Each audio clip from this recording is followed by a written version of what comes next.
Mes chers camarades, bien le bonjour, j'espère que ça roule pour vous en ce jeudi, vous qui nous suivez sur Twitch ou qui allez nous écouter peut-être en rediffusion sur la chaîne YouTube Nota Bonus ou même en podcast parce qu'on est absolument partout. Aujourd'hui, on va discuter d'un sujet en particulier, la Nubie et l'Éthiopie au Moyen-Âge africain. Et pour ça, on va recevoir François-Xavier Fauvel qu'on avait déjà reçu pour nous parler d'Afrique ancienne dans l'émission. C'était le tout premier invité de ce format d'entretien historique. Et donc je suis très heureux de pouvoir le recevoir de nouveau pour nous parler de ce sujet. Donc François-Xavier Fauvel, c'est un historien, archéologue, spécialiste de l'Afrique ancienne, directeur de recherche du CNRS au laboratoire Trace à l'université Toulouse-Jean Jaurès, professeur au Collège de France. Il est détenteur de la chaire Histoire et archéologie des mondes africains depuis novembre 2018. Il est parti d'études de philosophie, va s'orienter vers l'histoire. Il devient docteur en soutenant la thèse qui s'appelle le Otanto, j'espère que je le prononce bien, ou l'homme limite, généalogie de la représentation des Khoisan en Occident. 15e, 19e siècle, donc en 99. Il a depuis publié de nombreux ouvrages et d'articles sur l'Afrique ancienne, comme le Rhinocéros d'or. Alors là, j'ai l'ancienne version, mais il y en a une nouvelle qui est sortie chez Talandier, voilà. Que je vous invite vraiment à vous procurer. Donc le Rhinocéros d'or, histoire du Moyen-Âge africain en 2013, qui a été réédité donc en 2022. Et puis donc pas mal d'autres ouvrages comme l'Afrique ancienne de Lakatus au Zimbabwe, 20 000 ans avant notre ère, jusqu'au XVIIe siècle. Il a sorti récemment Penser l'histoire de l'Afrique ou Les masques et la mosquée que j'ai juste ici, j'ai toute la collection moi.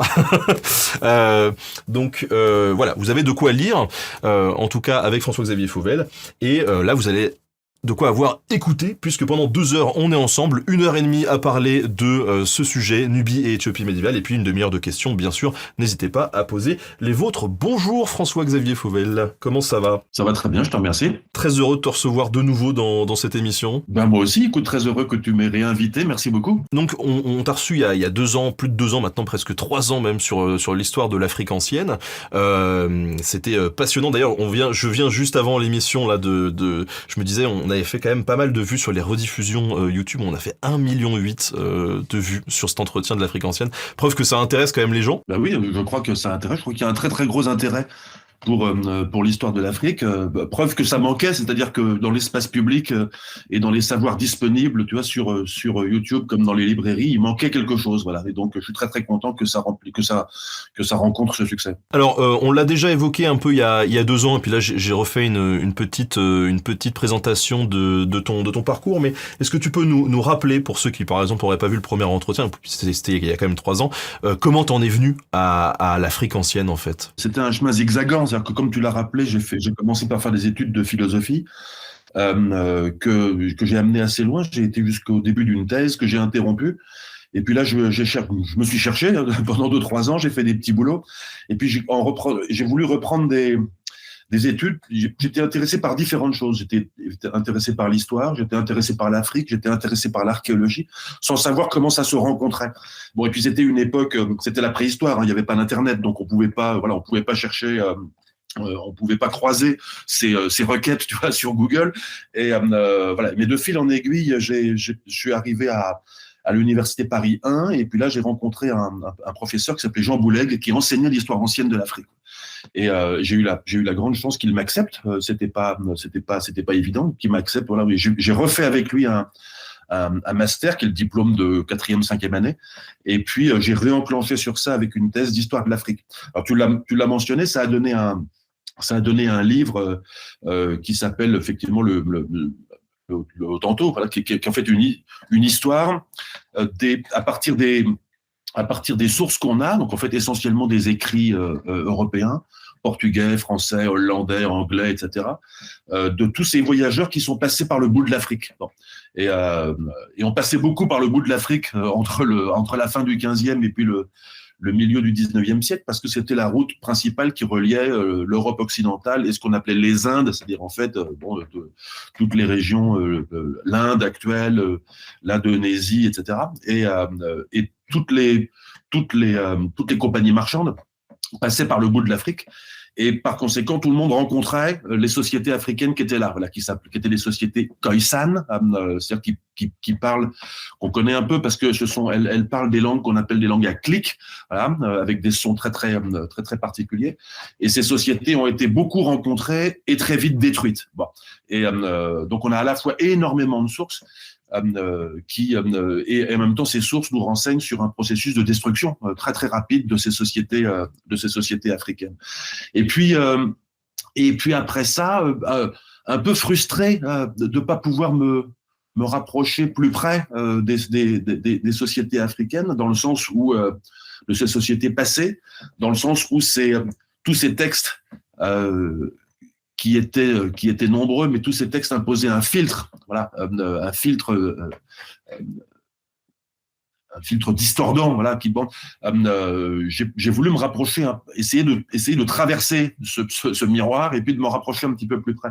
Et puis c'est comme ça que j'ai commencé en Afrique du Sud à travailler sur d'autres types de documents archéologiques, donc des documents matériels, ceux qu'on rencontre à la surface du sol ou dans le sous-sol, des documents comme l'art rupestre, donc les choses, les peintures ou les gravures que les Khoisan avaient représentées sur les parois, ou d'autres documents encore, comme les langues, ou etc. Voilà. Et puis, voilà, donc c'est comme ça que j'ai commencé à véritablement mettre au point, régler mon propre intérêt, ma propre curiosité, et puis commencer à travailler cette façon de faire qui est de travailler avec un puzzle, c'est-à-dire de réunir des petites pièces de différentes natures qui collent pas bien les unes aux autres, mais qui finissent par nous retracer une histoire ancienne. Voilà. Et puis voilà, et puis après d'autres opportunités ont eu lieu, d'autres déplacements. J'ai vécu en Afrique du Sud, j'ai vécu en Éthiopie, où j'ai été directeur d'un institut français à Addis Abeba.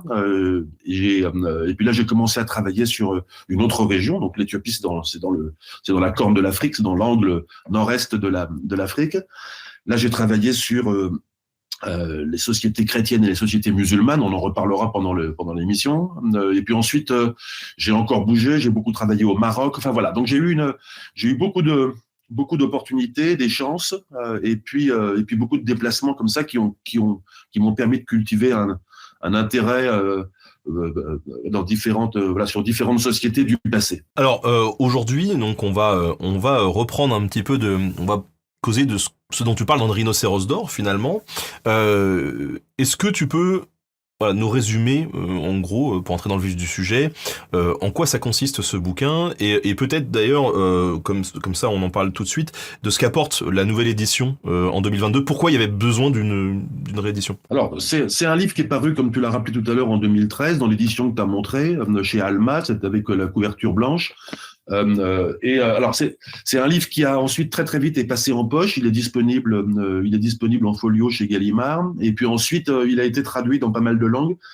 Et puis comme il était épuisé et qu'il était nécessaire après presque 10 ans de refaire une petite mise à jour, je l'ai ressorti chez Talandier. Et il y a avec 5 chapitres en plus et des mises à jour dans chacun des petits chapitres et puis 5 chapitres en plus. Et puis une nouvelle iconographie, des nouvelles cartes, etc. Bon. Et alors, c'est un livre qui se présente sous la forme d'une trentaine de chapitres assez courts, qui chacun d'entre eux part d'un document. Voilà, donc qui peut être un document écrit, par exemple, ce qu'un géographe arabe du XIe siècle a appris au sujet d'un royaume qui s'appelle le royaume du Ghana, dans l'actuelle Mauritanie. Bon, mais il livre une magnifique description de ce royaume du Ghana, qui est un royaume païen, qui accueille les marchands musulmans, et puis il y a une très grosse ville, et puis il y a un palais, et puis etc. Bon, on apprend énormément de choses.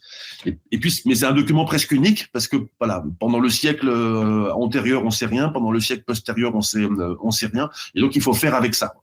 Et puis il y a d'autres, voilà, chacun des chapitres s'emploie comme ça à retracer ce qu'on peut dire sur une partie d'Afrique à partir de ce que j'appelle un fragment. Donc ça peut être un fragment de texte. Et puis parfois ça peut être un vestige archéologique. qui peut être tout petit. Ça peut être, tu vois, une trouvaille de quelque chose, de quelques monnaies, voilà, sur une montagne en Éthiopie.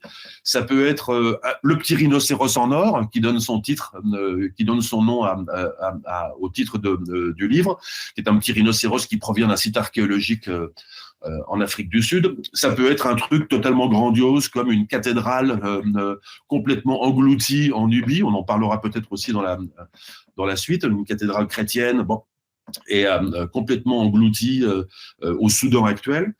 Ça peut être encore d'autres choses. Voilà, une pièce d'archive ou quelque chose. Et à partir de là, j'essaye à chaque fois de retracer ce qu'on peut dire à partir de cette source, à partir de ce document, ou en croisant ce document avec d'autres documents, et puis toutes les questions que ça pose, les réponses que ça apporte.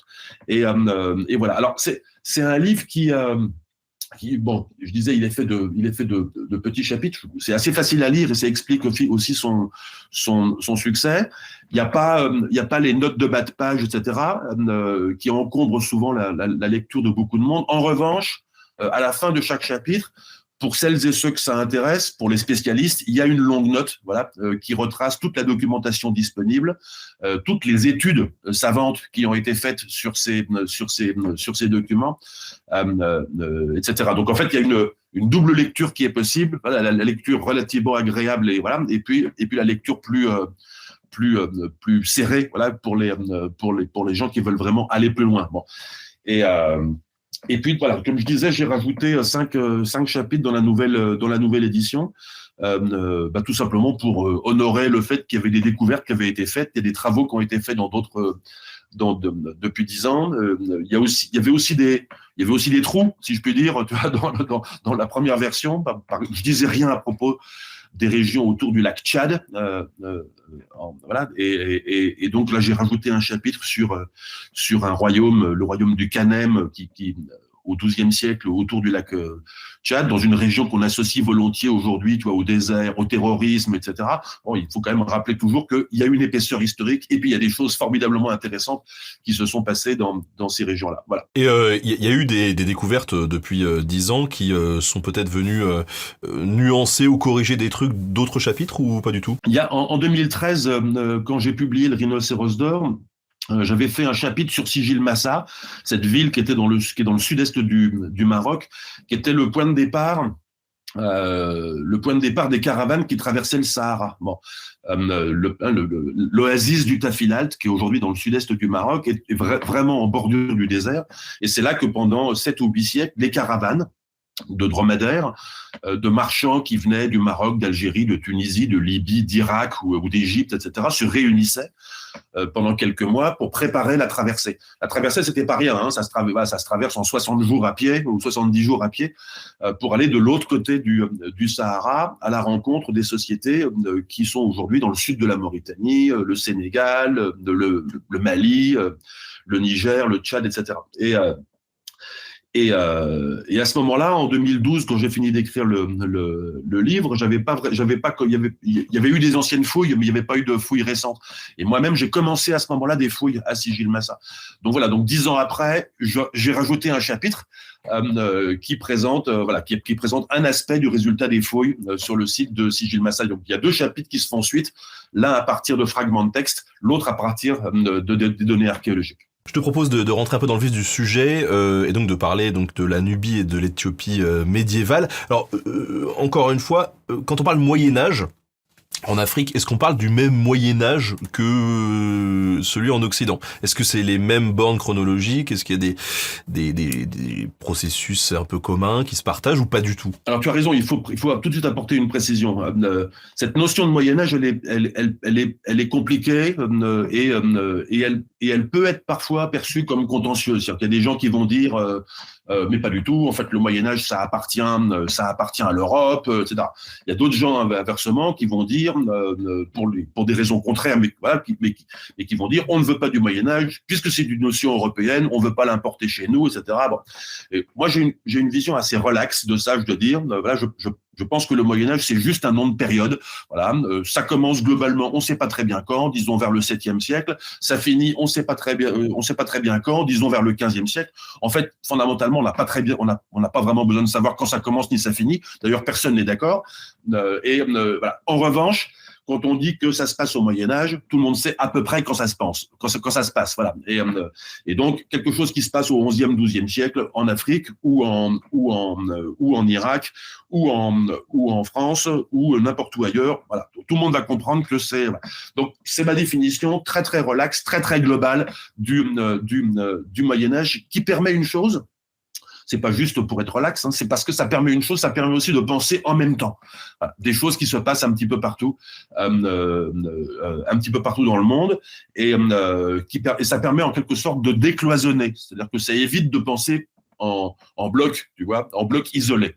Ça permet de rappeler qu'il s'est passé des choses. Voilà. Il s'est passé des choses en interaction entre les sociétés, parce que des gens bougeaient, parce que des marchands bougeaient, parce que des diplomates bougeaient, parce que des marchands allaient de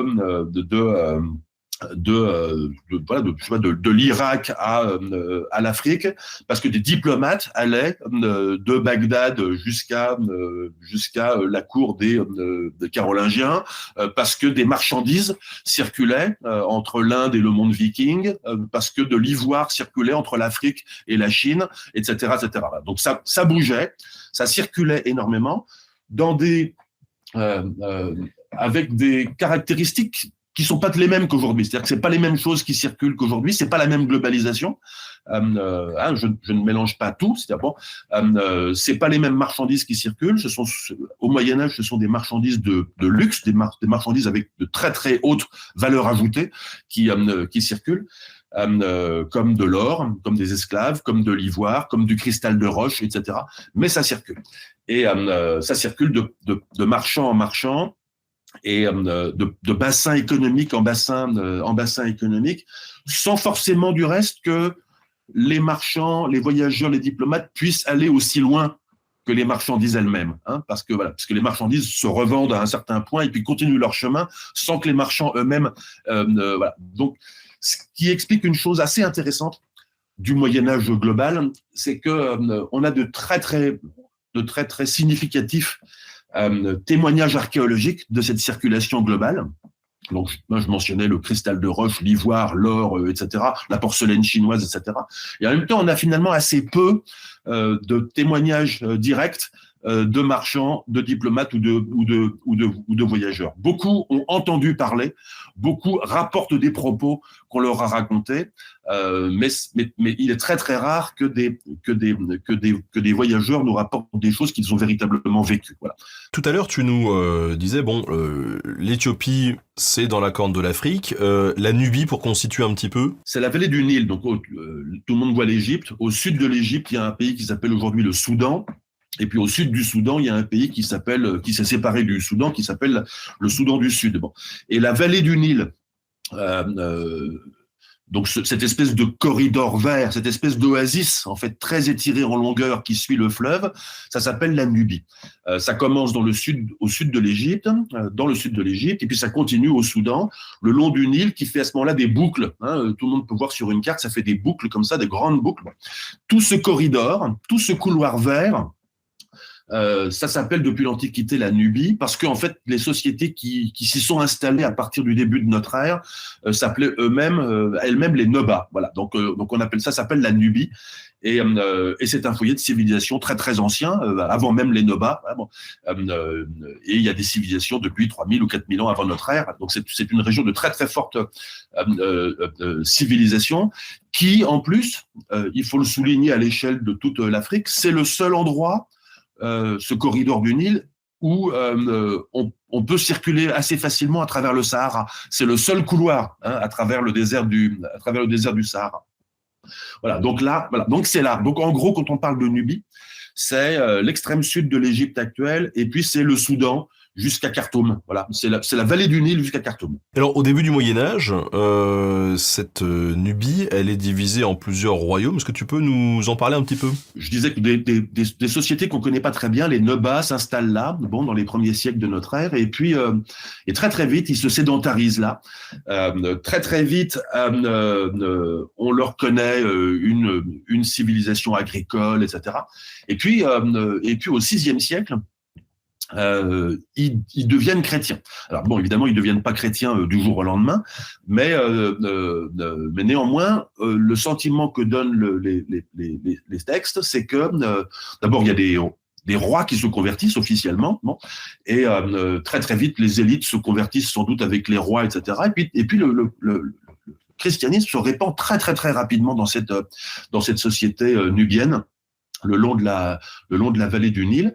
On n'a pas beaucoup de témoignages écrits, mais on peut en juger par l'archéologie. On connaît aujourd'hui les ruines d'au moins une centaine d'églises, voilà, dans cette Nubie. Donc, un pays qu'il faut imaginer, une fois de plus, très, très étiré en longueur sur 3000 kilomètres le long de la vallée du Nil. Et ce pays très, très étiré en longueur, tout de suite, il y a 3 royaumes qui se forment, 3 royaumes chrétiens au VIe siècle. Voilà, la Nobadia, c'est la partie du nord. Le Makuria, c'est ensuite jusqu'à, on ne sait pas très bien où là, mais bon, jusqu'à Khartoum. Et puis là, à partir là, au sud, il y a un autre royaume qu'on connaît encore plus mal, qui s'appelle Alodia, voilà, qui est très très mal documenté. Il y a eu très peu il n'y a pas eu beaucoup de recherches. Il faut dire que le contexte ne s'y prête pas, enfin géopolitique ne s'y prête pas complètement. Et voilà, donc trois royaumes indépendants, chrétiens, avec des sociétés très très profondément christianisées. Et alors, comment elles se sont christianisées? Alors d'abord, il faut rappeler que la Nubie, elle a un voisin au nord, c'est l'Égypte. Ce voisin au nord, la société, elle est chrétienne. Elle est très rapidement chrétienne à partir du début de notre ère. Elle est très très profondément chrétienne. On connaît aujourd'hui, les chrétiens égyptiens aujourd'hui issus de cette vieille chrétienté égyptienne, ça s'appelle les Coptes, bon, ils représentent encore aujourd'hui à peu près 10% de la société égyptienne, et parce que l'Égypte a été conquise en 641 par les armées arabes et musulmanes, un pouvoir musulman a dominé l'Égypte, mais la majorité de la population pendant longtemps est restée chrétienne. Puis ensuite, la chrétienté a décliné. Voilà, numériquement, les chrétiens ont décliné en Égypte, mais beaucoup sont restés chrétiens. Donc en fait, c'est à partir de l'Égypte que les pays au sud, la Nubie, ont été touchés par le christianisme, à la faveur de l'envoi tout simplement de missionnaires, de missionnaires chrétiens. Certains ont été envoyés depuis l'Égypte, d'autres ont été envoyés depuis Byzance. Il y a eu des concurrences à certains moments, voilà, etc. Dont on connaît pas très très très bien tous les détails. Enfin bon, c'est un phénomène de missionnaires. Bon. Et voilà, il faut rappeler une chose. C'est que c'est un phénomène, je dis missionnaire, mais attention de ne pas confondre avec ce qui s'est passé au XXe siècle, à partir de la fin du XIXe siècle, avec la colonisation de l'Afrique par les pouvoirs européens, la France ou l'Angleterre, etc., qui ont emmené dans leur bagage, comme on sait, des missionnaires. Au XIXe, XXe siècle, ce sont des pouvoirs coloniaux qui arrivent avec l'armée et avec des missionnaires. C'est pas du tout le cas. Au VIe siècle, en Nubie, il n'y a pas de conquête. Il n'y a pas de conquête de la Nubie par le pouvoir, par l'Égypte copte. Et par conséquent, c'est un phénomène tout simplement de diffusion, d'adoption volontaire du christianisme, d'adaptation aussi. Dans tout phénomène d'adoption, il y a une adaptation des doctrines, des idées, etc., des représentations, etc. Voilà. Donc c'est tout simplement un phénomène missionnaire qui se répand très très rapidement le long de la Nubie à partir du VIe siècle. Et alors, quand on voit la diffusion du christianisme qui a été plutôt large, on voit qu'il y a souvent des spécificités un petit peu locales, même encore aujourd'hui, du coup. Et est-ce que là, on imagine que c'est un christianisme qui est un peu différent de celui qui se pratique en Occident? Bon, si on peut pas rentrer, c'est très technique, dans les questions christologiques, c'est-à-dire de doctrine sur la nature du Christ ou la nature les chrétiens, comme le savent sans doute la plupart des gens qui nous écoutent, croient dans la Trinité, c'est-à-dire une divinité en 3 personnes. La question des relations précises entre ces 3 personnes qui font la Trinité a été l'objet de querelles entre les différentes chrétientés, de querelles qu'on appelle christologiques sur la nature du Christ.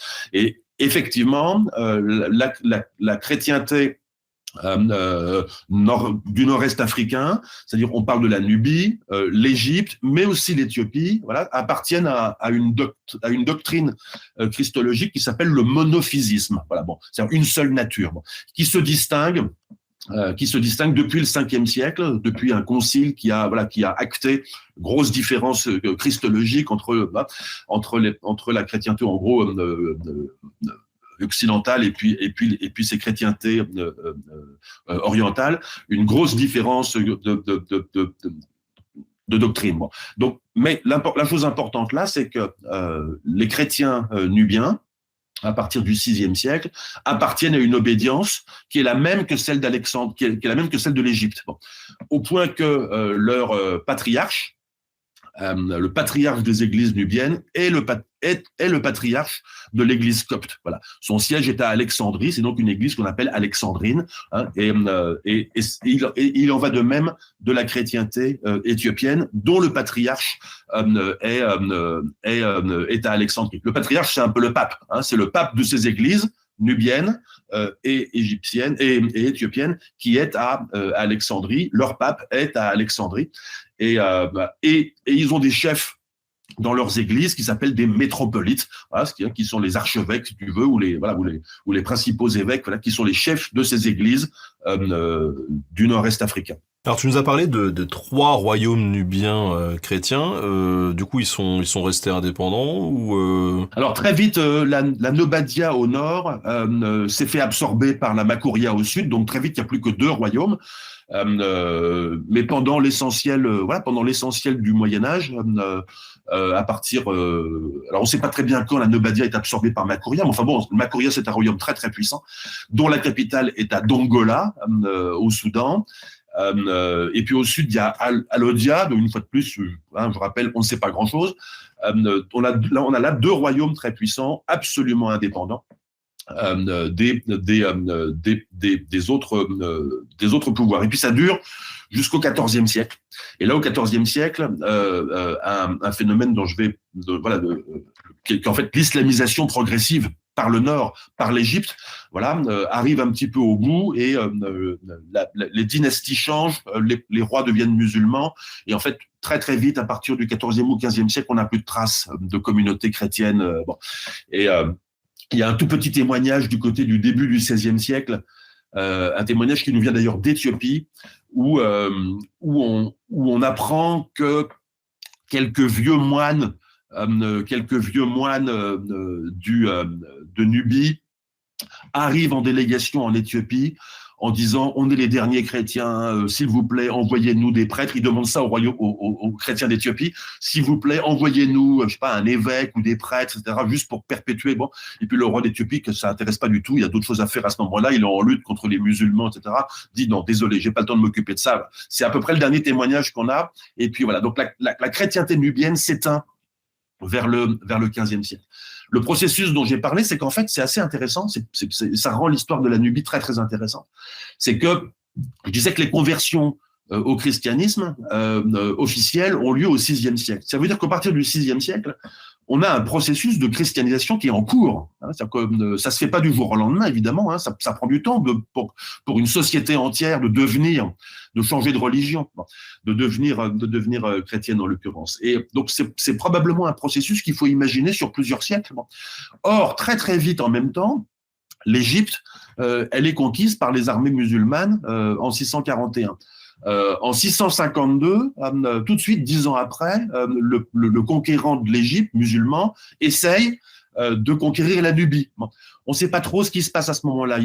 Son armée va sans doute assez loin, et puis on ne sait pas si c'est une victoire ou une défaite. En tout cas, l'Égypte, devenue dont le pouvoir est musulman, passe un pacte avec la Nubie. La nature même de ce pacte, on la connaît pas très très bien. Bon, et toujours est-il que la Nubie n'est pas soumise, mais qu'elle doit payer une espèce de tribut, bon, sous la forme d'esclaves, d'animaux, etc. Bon, d'or. Bon, et mais ce qui s'enclenche à ce moment-là, c'est un processus de pénétration par le nord de musulmans, c'est-à-dire qui arrivent, qui s'installent en Nubie, donc des commerçants, des gens qui viennent progressivement s'installer en Nubie. Il y a des incursions de temps en temps, il y a des razzias aussi qui viennent du sud de l'Égypte, en Nubie, etc. Et voilà, donc, on mesure ce processus parce que pas tellement par les sources écrites, mais par des sources qu'on appelle épigraphiques, des inscriptions. Voilà. En fait, quand les musulmans se font enterrer, il y a souvent une inscription en arabe qui indique. Donc cette inscription en arabe qui indique la date du défunt, elle représente un petit jalon documentaire qui nous montre qu'il y a des musulmans qui ont vécu là. Et donc en Nubie, on a une espèce de progression comme ça des inscriptions arabes qui nous montrent qu'il y a une avancée en quelque sorte de communautés musulmanes, voilà, et qui probablement elles aussi à leur tour font souche, c'est-à-dire convertissent d'autres gens. Et voilà. Donc c'est une chose très intéressante parce que le christianisme s'installe à partir du VIe siècle, et l'islam s'installe dans la foulée à partir du VIIe siècle.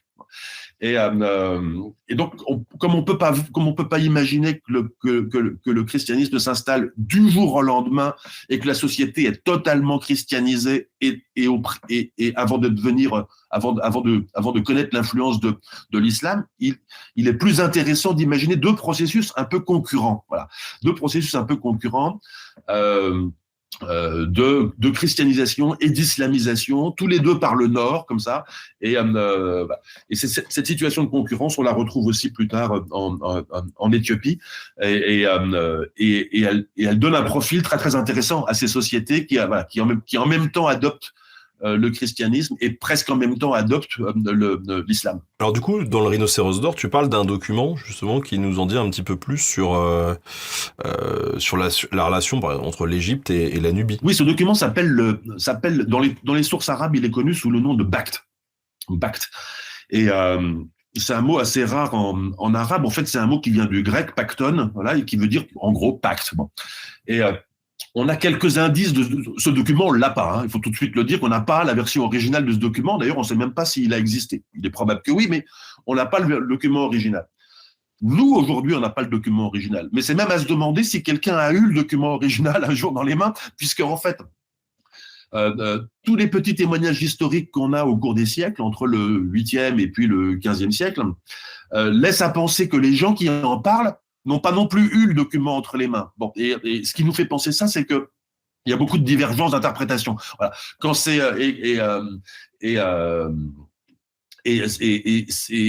donc c'est un pacte qui a dû à un moment donné reconnaître à la fois l'indépendance de la Nubie, bon, c'est-à-dire que quoi qu'il se soit passé, il est probable que le général arabe venu d'Égypte a dû faire des espèces il a dû gagner des batailles, mais il a dû assez vite réaliser qu'il pouvait pas conquérir la Nubie. Bon. Et de cette situation est né ce truc un peu ambigu qui est bon, à la fois la Nubie est indépendante, on n'y touche pas, d'accord, et en même temps elle doit payer un truc assez cher, quoi. Voilà. Et elle doit livrer un certain nombre d'esclaves par an, elle doit livrer de l'or, elle doit livrer des girafes, elle doit livrer, etc., à son voisin du nord.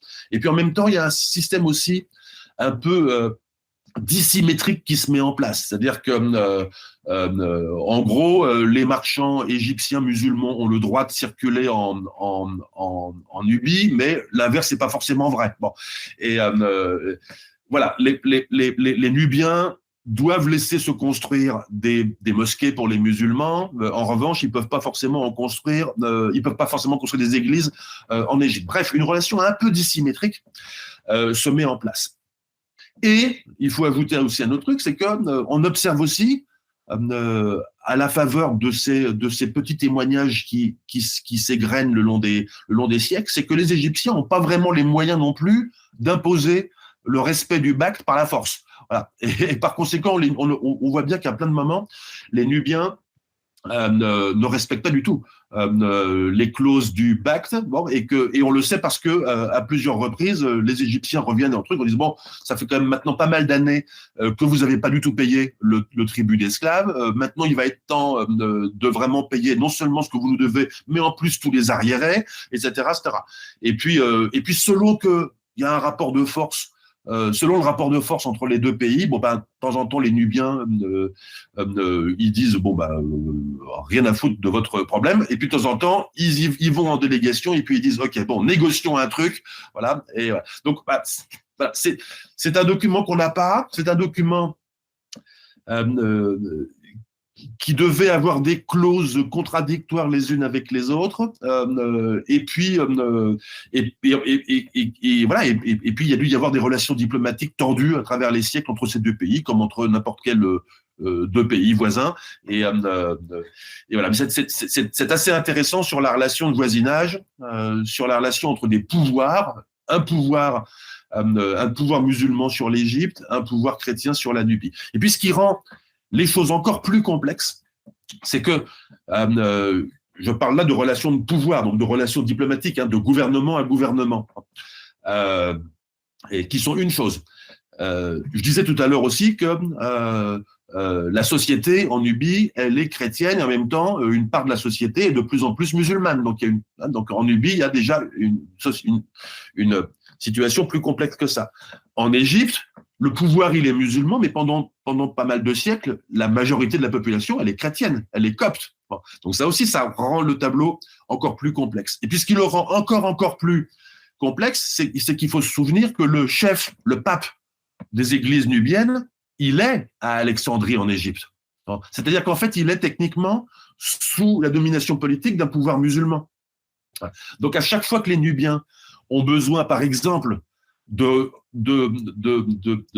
se faire nommer chez eux un nouveau métropolite, ça dépend d'un pape qui est à Alexandrie, mais qui lui-même reçoit une partie de ses ordres du souverain musulman d'Égypte. Donc ça rend les choses encore plus compliquées, ça crée des tensions parfois, et ça rend les choses, évidemment, pour un historien d'aujourd'hui, très intéressantes. Et alors du coup, ce pacte, même si ça reste du coup un petit peu flou, on sait jusqu'à quand il a duré? Non, en fait, alors au XVe siècle, on a un chroniqueur égyptien qui s'appelle Al-Makrizi, qui en parle encore, voilà, et qui il a dû retrouver des trucs dans les archives, et puis il en parle encore, voilà, comme un document qui par le passé a eu une certaine. Mais bon, c'est tout, ça s'éteint. Enfin voilà, c'est probablement, de toute façon, c'est un document dont la validité s'éteint avec la fin de la chrétienté nubienne vers le XVe siècle. Donc voilà. Mais il a toujours été présent. Ce pacte, ce document, a toujours été présent, voilà, dans les relations diplomatiques entre la Nubie chrétienne et l'Égypte musulmane. Et il y a une fin quand même précise de ce royaume de Makuria ou pas du tout? Non, on peut pas savoir trop. On manque vraiment de documents. On peut pas dater très très précisément la chronique de la fin de ce royaume. Et on sait, il y a un moment donné, on le sait, où il se passe un changement de religion officielle. Bon, en fait, ça se passe de façon assez douce, c'est-à-dire qu'en fait, on s'aperçoit qu'une partie de la famille, une partie de la famille royale de Makuria est en fait musulmane. Et puis à un moment donné, par le jeu en quelque sorte naturel de la succession, il se trouve que c'est un musulman qui se trouve être soutenu par le pouvoir du Caire, voilà, qui arrive au pouvoir, mais ça se fait de façon sans doute assez naturelle, si je puis dire. Et voilà, mais dans un contexte où de toute façon à ce moment-là, la très grande majorité de la population nubienne est devenue déjà musulmane. Alors tu nous parlais tout à l'heure du fait que l'Éthiopie, elle, était restée chrétienne plus longtemps, du coup, puisqu'à un moment donné, ils étaient encore là et ils ont refusé de filer un coup de main à la Nubie. Donc tu nous disais aussi que l'Éthiopie médiévale, elle se situe donc dans la corne de l'Afrique. Cette Éthiopie-là, elle ressemble à l'Éthiopie qu'on connaît aujourd'hui d'un point de vue géographique ou pas du tout? L'Éthiopie, c'est le nom du royaume. Bon, le mot Éthiopie est un mot qui a une histoire très compliquée. C'est un mot grec à l'origine. C'est un mot qu'on rencontre dans Homère. C'est un mot qu'on rencontre dans la Bible, dans l'Ancien Testament, etc. Et c'est un mot qui a été utilisé par les Éthiopiens eux-mêmes comme une traduction du mot qu'ils employaient pour eux-mêmes, qui était Aksumit ou qui était Abacha, abyssin. Bon. Et ils ont utilisé ce mot grec comme traduction en grec, voilà, de leur propre nom de pays à eux. Et puis ensuite, ce mot Éthiopie est devenu en quelque sorte, mais assez tardivement, sans doute à partir du XIVe ou XVe siècle, est devenu le nom officiel du royaume chrétien d'Éthiopie. Bon. Et donc, l'Éthiopie, est-ce que ça correspond exactement à l'Éthiopie d'aujourd'hui? Non. L'Éthiopie d'aujourd'hui, dans ses frontières d'aujourd'hui, c'est un processus qui a duré des siècles de conquête territoriale par les empereurs d'Éthiopie jusqu'au début du XXe siècle. Ce qu'il faut regarder, c'est l'histoire parce qu'on parle pour l'instant du royaume chrétien d'Éthiopie, c'est l'histoire de la chrétienté en Éthiopie. C'est une histoire qui commence dans le nord, c'est une histoire qui commence dans le nord d'Éthiopie et dans le pays qui est au nord de l'Éthiopie et qui touche la mer Rouge, qui s'appelle l'Érythrée. D'accord. Donc, pour les gens qui ont une carte sous les yeux, l'Érythrée et puis l'Éthiopie en dessous. Le christianisme arrive là. Et pourquoi il arrive là? Tout naturellement, parce que le christianisme circule pendant les premiers siècles de notre ère. Beaucoup de gens se convertissent au christianisme un petit peu partout, notamment dans ces régions de la Méditerranée orientale, de l'Arabie, etc. Et donc, très naturellement, les marchands sont chrétiens, ils parlent grec, etc. Donc, le christianisme arrive très très tôt sur ces côtes africaines de la mer Rouge. Et on sait par exemple qu'à Adulis, c'est une ville, c'est un port qui est en Érythrée aujourd'hui.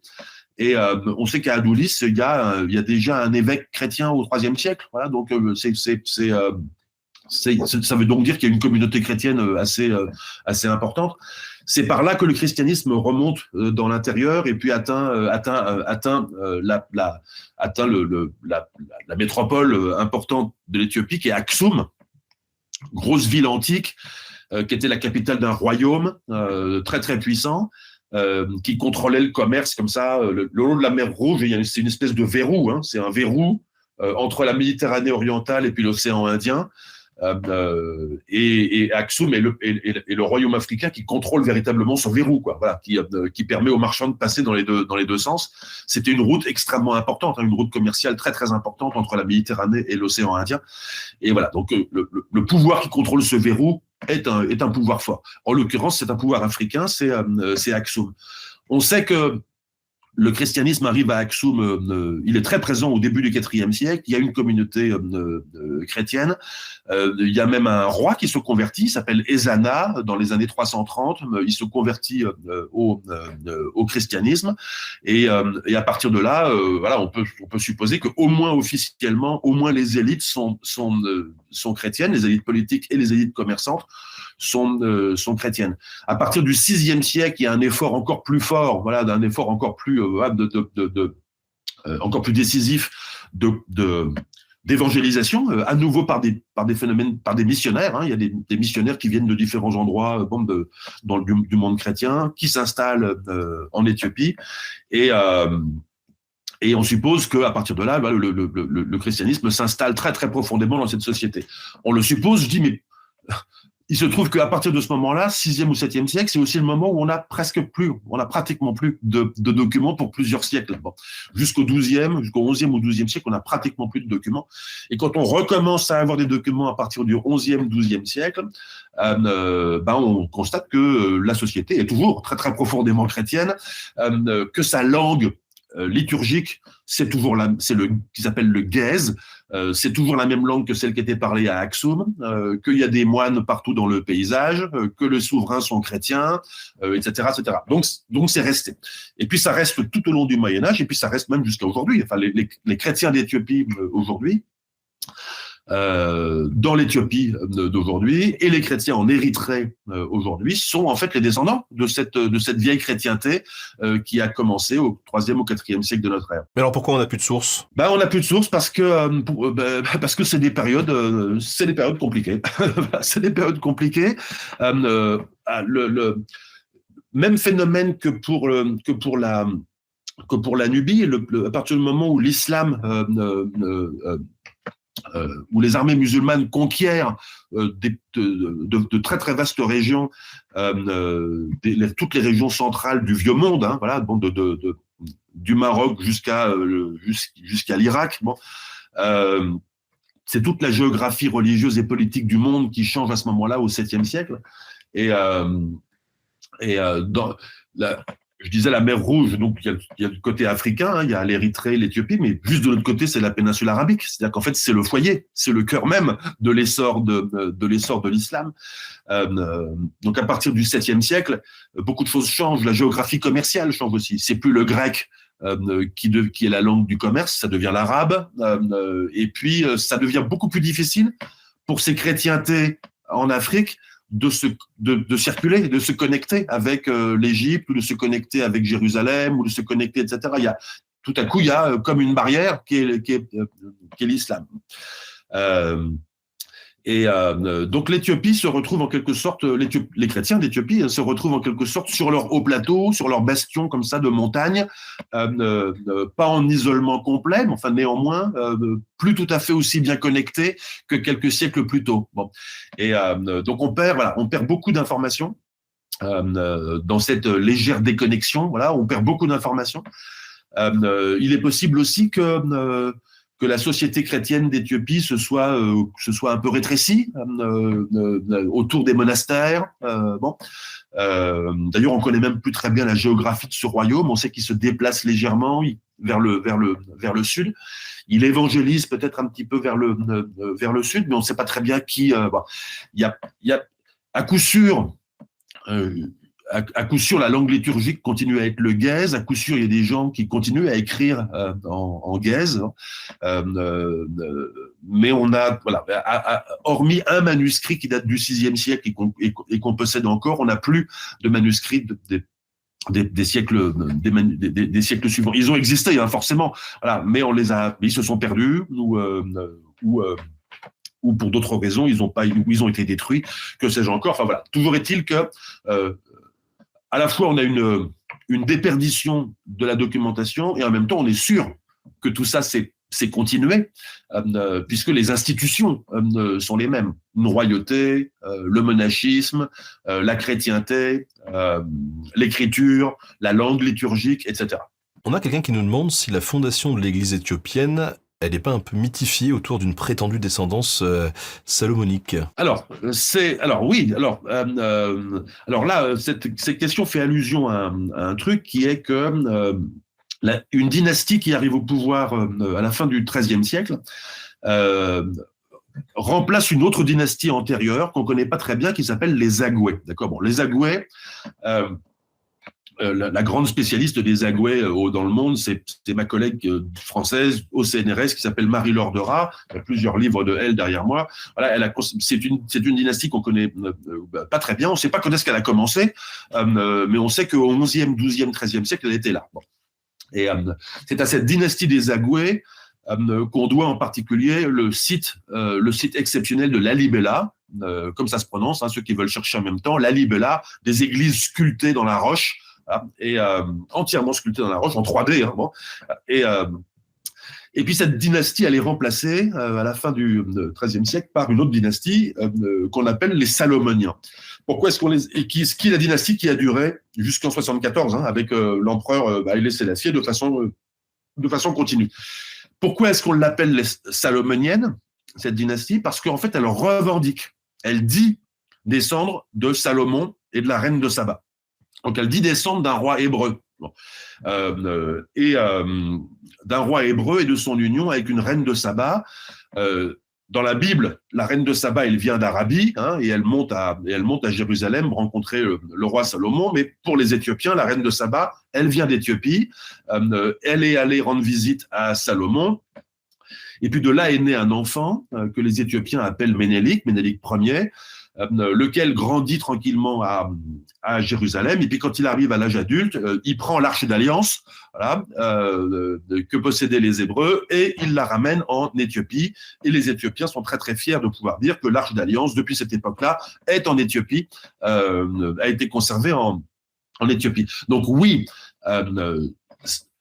cette histoire d'une ascendance qu'on appelle salomonienne, d'une dynastie, de la dynastie qui arrive au pouvoir au XIIIe siècle, c'est un récit généalogique. Et effectivement, c'est un récit mythique. C'est-à-dire que une généalogie, personne n'oblige quiconque à ce que ce soit vrai. Enfin, je veux dire, c'est une revendication. Bon, hein, on dit qu'on descend de. Bon. Et c'est super facile pour des souverains d'affirmer, ça se voit partout sur Terre, hein, d'affirmer qu'ils descendent de tel ou tel héros de la guerre de Troie ou de que sais-je encore. Bon, ben, pour les Éthiopiens, la dynastie descend de Salomon et de la reine de Saba. Voilà, c'était évidemment une ascendance super prestigieuse, voilà, qui permettait à ces nouveaux rois de la fin du XIIIe siècle, sans doute, de renforcer une légitimité légèrement fragile, puisque en fait, ils affirment que leurs prédécesseurs étaient des usurpateurs, mais en fait, c'est très probablement eux qui, à un moment donné, sont arrivés, on ne sait pas trop d'où, avec une généalogie pas très ferme, et avec le renfort de moines, avec le renfort d'une tradition écrite très très puissante dans des monastères avec lesquels ils se sont associés. Voilà, ils ont probablement développé cette histoire, voilà, d'une très très vieille profondeur, voilà, qui permet toujours de redorer le blason des nouveaux venus, quoi. Voilà, et ça permet de dire, certes, on apparaît comme nouveau dans le paysage, mais attention, voilà, on a genre 2000 ans d'ancienneté, voilà.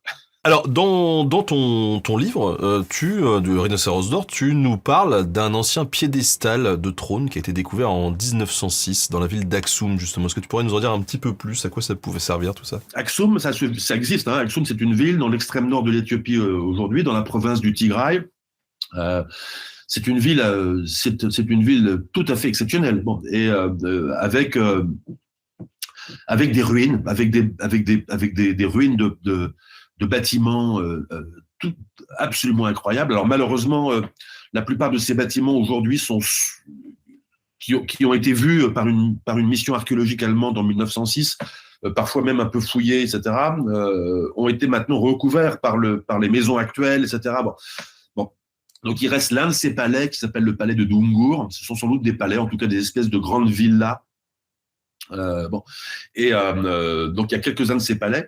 Il y a aussi des stèles monolithiques qui ressemblent à des obélisques et qui sont parfois 20 ou 30 mètres de hauteur. Parfois, elles sont effondrées par terre. Mais il y en a plusieurs qui sont debout, des choses tout à fait spectaculaires qui pèsent des centaines de tonnes et qui ont été érigées dans l'Antiquité. En dessous de ces stèles, il y a des tombes. Donc on comprend que ces stèles étaient en fait en quelque sorte des monuments commémoratifs au-dessus de tombes de rois d'Aksum. Il y a d'autres choses, il y a des églises, etc. Bon, voilà, il y a toute une série de vestiges de l'Antiquité vraiment spectaculaires, qui contribuent à définir voilà, la civilisation aksumite véritablement comme une civilisation bâtisseuse, etc. Dont Aksum était la capitale, même si on connaît d'autres villes aksumites en Éthiopie et en Érythrée, une fois de plus. Bon. Et parmi ces vestiges, il y a pas mal d'autres choses, notamment des trucs qu'on appelle des trônes. On ne sait pas très bien ce que c'est. C'est des trônes composites, des trônes qui étaient assemblés avec différentes pièces en pierre. Hein. Tout ça est en pierre, en bloc de pierre. On ne sait pas très bien à quoi servaient ces trônes parce qu'en fait, il y en a pas mal. Et puis, ils ont été déplacés, on le sait aussi, au cours du Moyen-Âge et puis ensuite à l'époque moderne. Et certains ont été déplacés comme ça dans Aksum. Et ils ont rempli différents usages à l'époque médiévale et moderne à Aksum, notamment dans le contexte des sacres des rois médiévaux.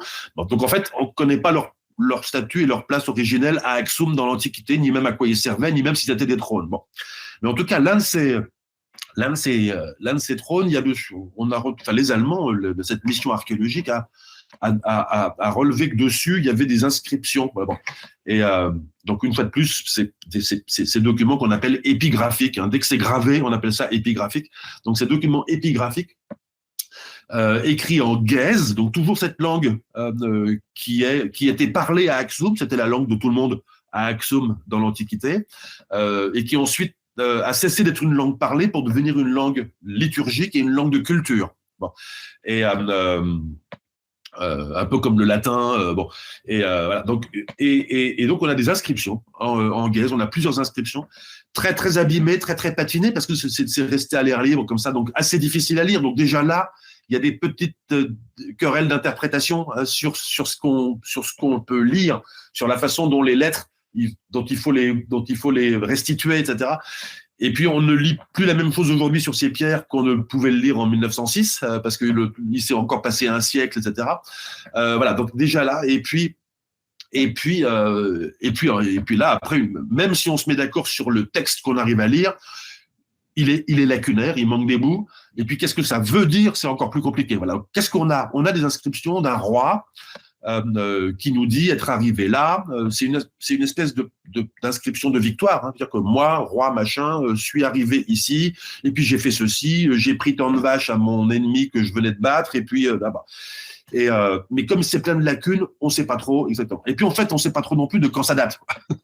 Voilà. Donc, on a envie de penser, il y a quelques arguments pour ça, que ça date précisément là, de ces 8e, 9e, 10e siècles, dans cette période précisément très, très obscure. Mais bon, le roi a un nom qu'on n'est pas capable de relier à quoi que ce soit d'autre, etc. Mais ça illustre une chose, c'est que parfois, on a, en histoire de l'Afrique, on a souvent comme ça des pièces de puzzle, et en fait, on ne sait pas très bien quoi en faire, quoi. Voilà. On ne sait pas très bien où la mettre sur le puzzle, on ne sait pas très bien où elle vient se caler, tu vois, et on ne sait pas très bien sa signification. Voilà, donc ça, c'est quelque chose de très intéressant. C'est une pièce de puzzle.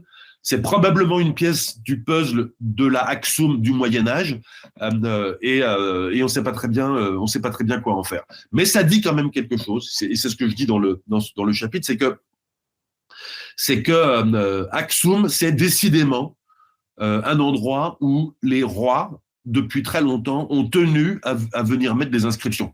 Voilà. Et parce que c'est pas le seul moment dans l'histoire d'Aksum où il y a eu des rois qui ont laissé des inscriptions. Quelle que soit la date à laquelle appartient ce fragment de texte qu'on ne sait pas très bien lire, qu'on ne sait pas très bien interpréter et qu'on ne sait pas très bien dater, à coup sûr dans l'Antiquité, à l'époque de deux grands rois, un roi du VIe siècle qui s'appelle Caleb, et puis un roi 2 siècles avant lui qui est celui qui s'est converti au christianisme, Ezana, ils ont laissé tous les deux des inscriptions. Bon. Donc de très très belles inscriptions, assez bien conservées, dans plusieurs langues, donc en gaze pour certaines, en grec pour certaines, encore en une autre langue qu'on appelle le pseudo-sabéen pour certaines. Parfois même, c'est la même inscription en plusieurs langues, en 2 ou 3 langues. Indice intéressant, parce que ça veut dire qu'il y avait différents publics qui lisaient pas forcément les mêmes langues. Et ce sont aussi des inscriptions de victoire. Voilà, c'est moi, roi machin, voilà, au nom du Père, du Fils et du Saint-Esprit, voilà, suis allé conquérir tel peuple, telle ville, telle tribu, et puis boum, ils se sont soumis à moi, et puis je leur ai pris des vaches, etc. Voilà. Une espèce d'inscription de victoire comme ça. Et puis, ça, c'est pour l'Antiquité, 4e, 6e siècle. Mais déjà avant ça, déjà presque un millénaire avant ça, il y avait eu déjà des inscriptions qui avaient été laissées à Aksum, à une époque qu'on appelle pré-aksumite. Voilà.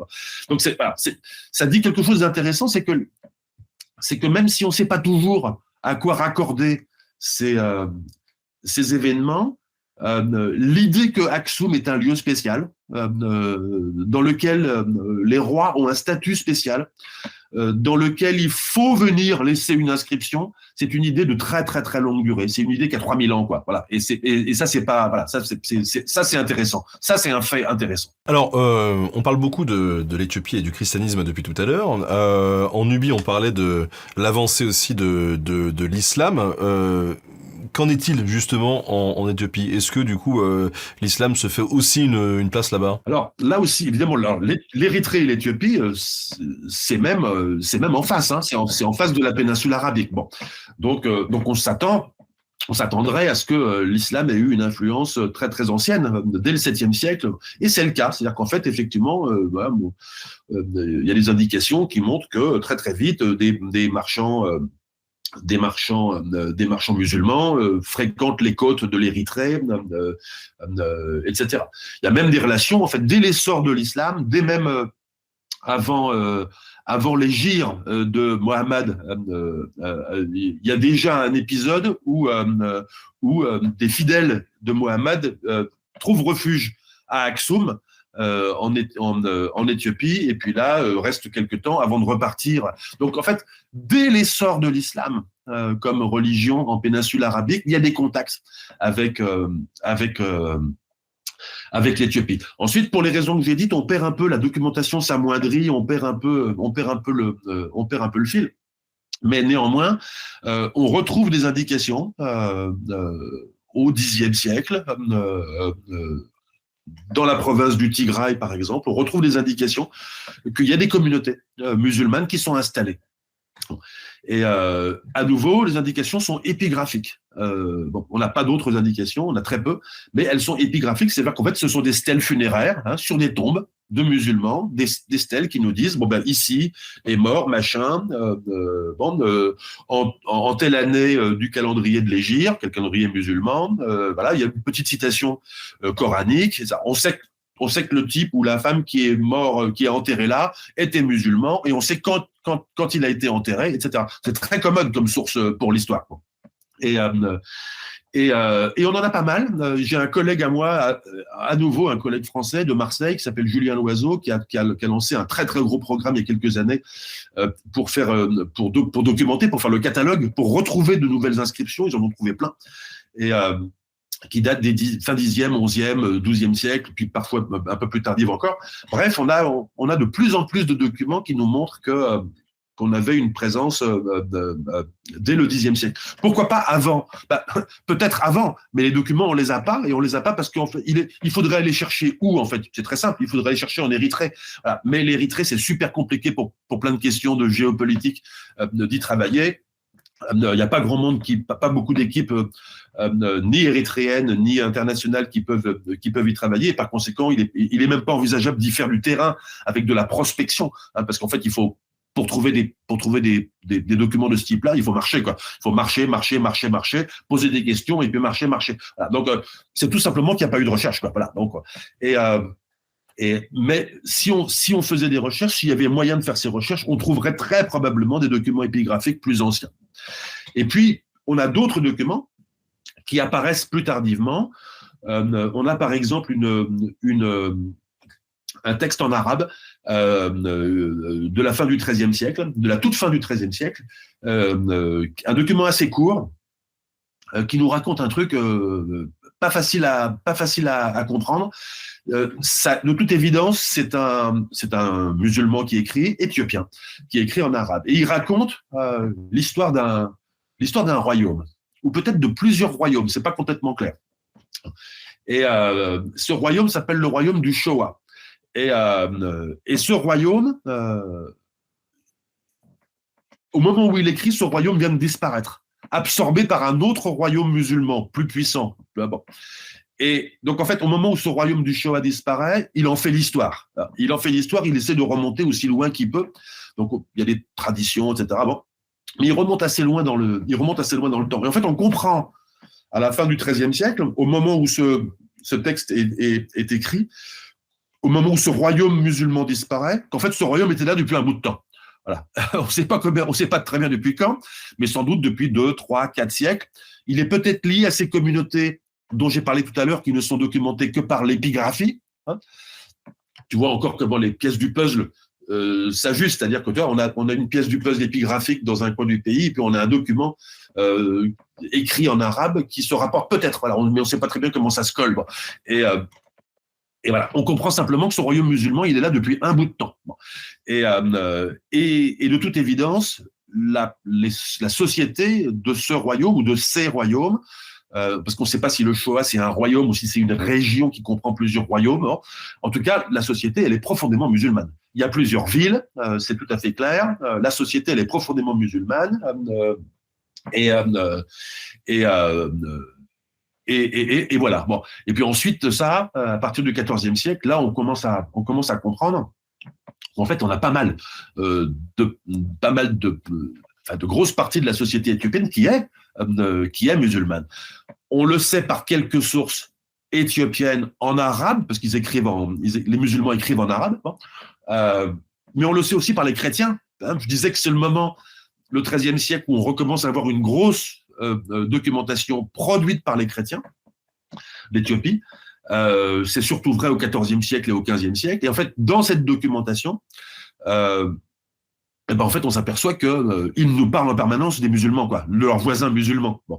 Et alors, ils nous racontent beaucoup de batailles avec leurs voisins musulmans, etc., etc. En même temps, on sait aussi que les relations n'étaient pas que guerrières. Hein. Bon, ils se faisaient exactement comme dans le cadre de la féodalité européenne, ils se faisaient des razzias à la bonne saison. Mais en fait, l'essentiel du temps, ils s'intermariaient, ils commerçaient ensemble. Le roi chrétien avait besoin absolument des communautés urbaines musulmanes pour faire du commerce avec la mer. Et les musulmans avaient absolument besoin des chrétiens pour leur livrer des matières premières. Donc il y avait une espèce de symbiose qui s'était mise en place. On ne sait pas très bien depuis quand, on ne sait pas très bien dans quelle géographie non plus. C'est bon.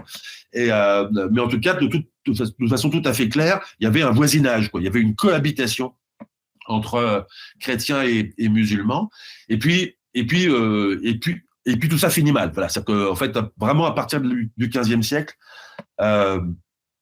les rois chrétiens entreprennent. Alors, on ne sait pas à la faveur de quoi. On ne sait pas si qui a attaqué l'autre en premier. On ne sait pas qui a essayé d'annihiler l'autre en premier. Mais voilà, les rois chrétiens mettent en place véritablement une politique de conquête assez agressive au XVe siècle. Et puis on a au début du XVIe siècle les musulmans d'Éthiopie qui entreprennent une guerre sainte, un djihad contre l'Éthiopie chrétienne, un djihad qui réussit presque, qui finit par confiner le royaume chrétien à un tout petit territoire avant que le royaume chrétien arrive à défaire l'imam Ahmed qui conduit le djihad et puis à reprendre le contrôle du territoire, etc. Bref,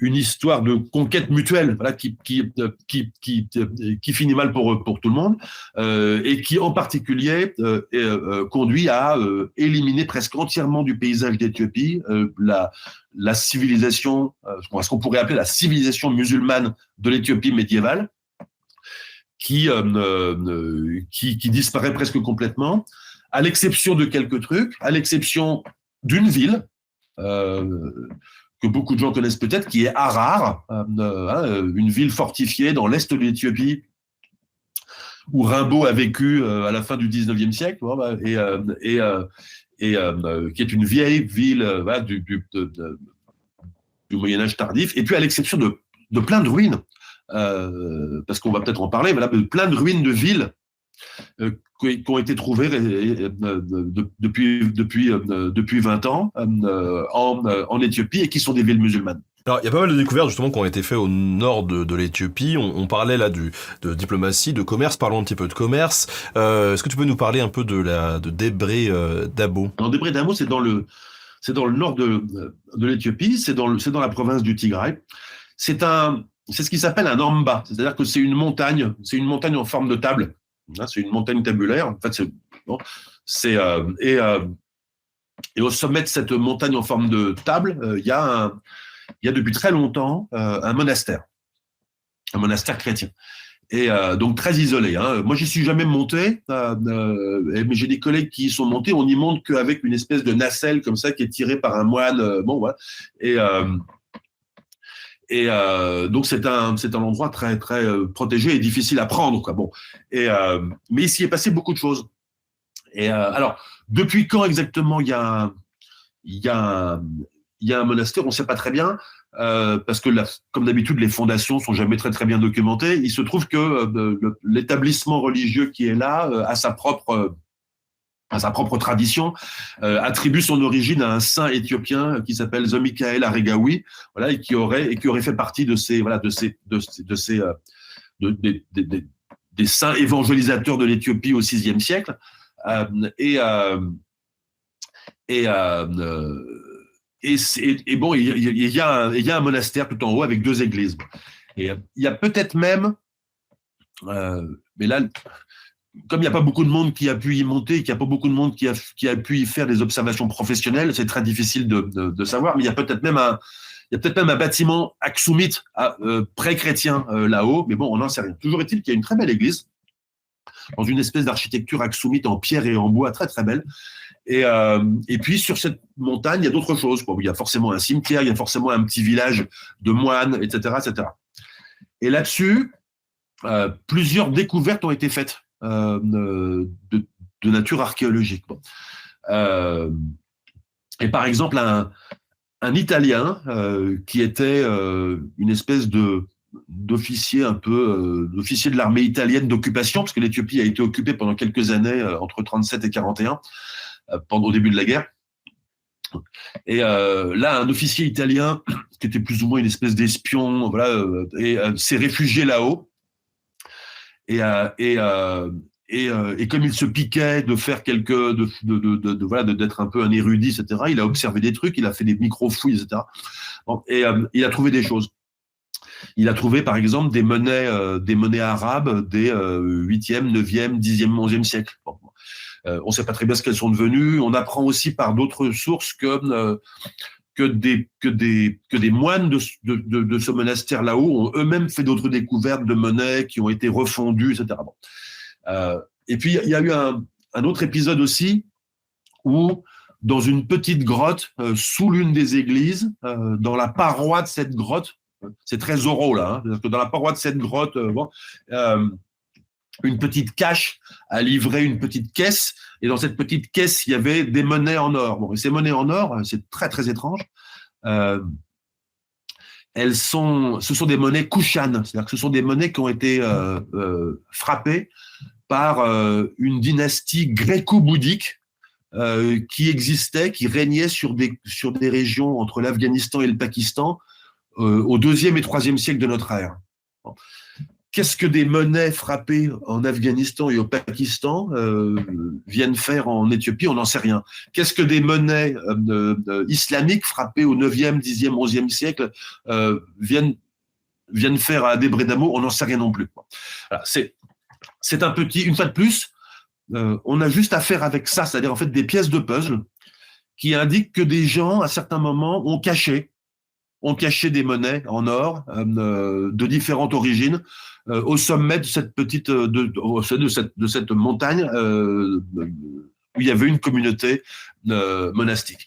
Ça nous apprend pas énormément de trucs, c'est juste très intéressant. Ça témoigne aussi d'une chose, c'est que ces caches de monnaie, de façon en quelque sorte négative, elles témoignent que ça circulait, quoi. C'est-à-dire qu'en fait, il y avait des monnaies islamiques qui arrivaient en Éthiopie.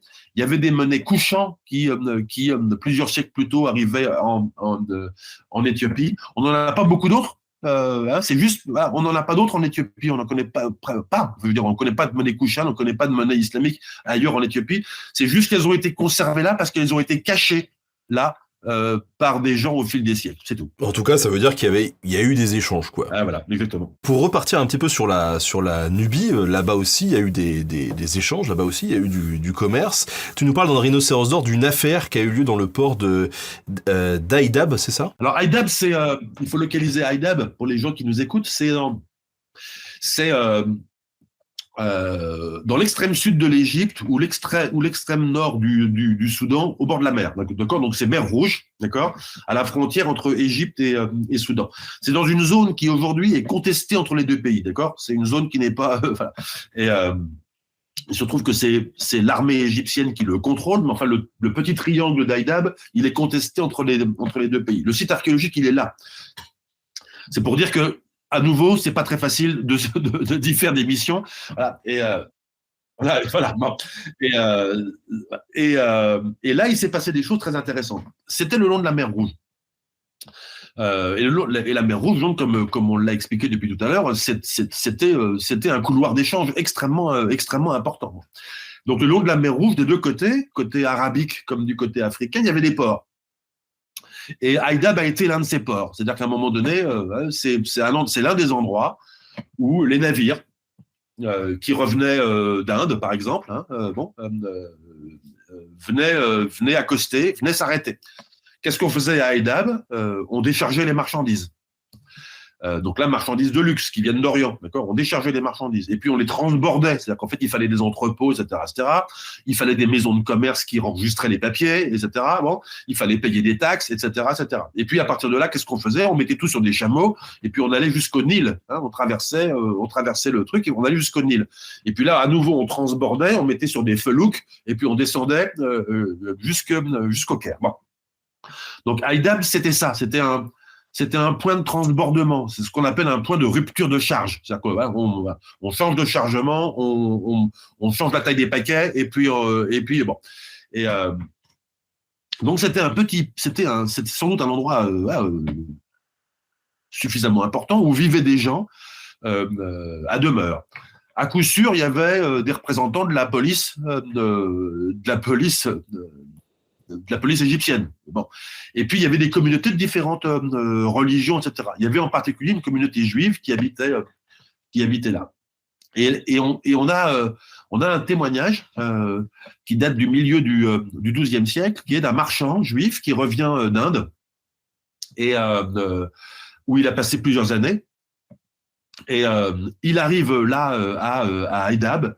Et là, il semble qu'il soit accusé par d'autres marchands, d'autres coreligionnaires, d'autres marchands juifs. Il est accusé par ces autres marchands d'avoir abandonné sa maîtresse, avec laquelle il était revenu d'Inde, dans un endroit près de Berbera, dans un endroit en Somalie. Donc en fait, il aurait fait une espèce d'escale en Somalie. Là, il aurait abandonné sa maîtresse et leur enfant, et puis ensuite, il serait arrivé à Aïdab. En gros, ce qu'on comprend, c'est que le type, il a vécu à l'étranger pendant quelques années avec une maîtresse, il a eu un enfant, et puis bon, au moment de rentrer au pays, en Égypte, il abandonne sa maîtresse et l'enfant sur une plage, quelque part en Somalie. Et donc, on a toute une affaire où d'autres marchands juifs accusent ce marchand-là d'avoir abandonné sa maîtresse sur une plage. Là-dessus, le policier musulman fait arrêter l'accusateur, il le fait fouetter, etc., etc. Les Juifs demandent à ce que cette affaire soit jugée par le tribunal rabbinique au Caire et pas par le pouvoir musulman. Bref, une affaire un peu obscure dont tout n'est pas complètement clair. Ce qui est intéressant, c'est qu'il se passe tout ça à Aïdab, sur un endroit qui est une espèce de charnière, comme ça, entre l'Égypte, la mer Rouge, Aden en Arabie et puis l'Inde, bon, dans un endroit un peu pourri, il faut bien dire, c'est en fait en bord du désert, comme ça. Bon. Mais ce qui est intéressant aussi, c'est comment on le sait. Et on le sait par quelques documents qui ont été préservés au Caire dans des conditions un peu miraculeuses. À la fin du 19e siècle, l'une des plus vieilles synagogues du Caire, la synagogue de la communauté juive palestinienne du Caire, est démolie pour être reconstruite. Et quand on la démolit, on découvre que dans le grenier, dans une pièce secrète, dans le grenier de la synagogue, il y avait des dizaines de milliers de papiers, des dizaines de milliers de documents, papier ou autre chose d'ailleurs, voilà, ou parchemin ou papyrus. Qu'est-ce que c'est que cette pièce secrète? En fait, on connaît ça, c'est que dans les synagogues, il y a très très souvent une chambre secrète qu'on appelle une guéniza. Et la guéniza, elle sert à entreposer tous les documents qu'on ne peut pas détruire, qu'on ne peut pas jeter, qu'on ne peut pas brûler, parce qu'en fait, ils portent le nom de Dieu. Et donc, au lieu de les détruire, etc., on les met tout simplement dans cette petite pièce qu'on appelle une guéniza. Des guénizas, on en connaît, des vieilles guénizas qui ont livré des trésors de documents, on en connaît quelques-unes sur Terre, mais là, la guéniza du Caire, elle a livré littéralement des centaines de milliers de documents qui remontent, pour certains, au Xe siècle ou même avant. Alors, tout de suite, au moment où il a été découvert, tout de suite, ce trésor de documents a été acheté par toute une série d'érudits, etc., qui du reste ont contribué à le sauver par la même occasion. Des malles entières de documents ont été convoyés dans différents endroits, à Londres, à Paris, je sais pas, aux États-Unis, à Budapest, etc. Bon. Et c'est à partir de cette collection absolument monstrueuse, voilà, que les chercheurs travaillent depuis plusieurs décennies sur sur ce trésor de la Guéniza du Caire. Ça a permis à un très très grand chercheur dans les années 50, 60, 70, qui s'appelait Shlomo Goitein, de reconstituer le rôle très très important qu'avaient les communautés juives du Caire dans un commerce latéral, un commerce, tu vois, d'est en ouest, voilà, sur lequel on avait très très peu d'informations. Enfin, il était même quasi inexistant jusqu'au moment où on comprend le rôle formidable qu'avait cette communauté juive du Caire pour faire le commerce entre, en gros, le Maroc à l'ouest et puis l'Inde à l'est. Et on apprend plein de choses. Cette documentation, elle est un peu particulière parce que l'essentiel est écrit en judéo-arabe, c'est-à-dire que c'est de la langue arabe, mais c'est de la langue arabe écrite avec des caractères hébraïques. Donc ça demande déjà une technicité pour être lu.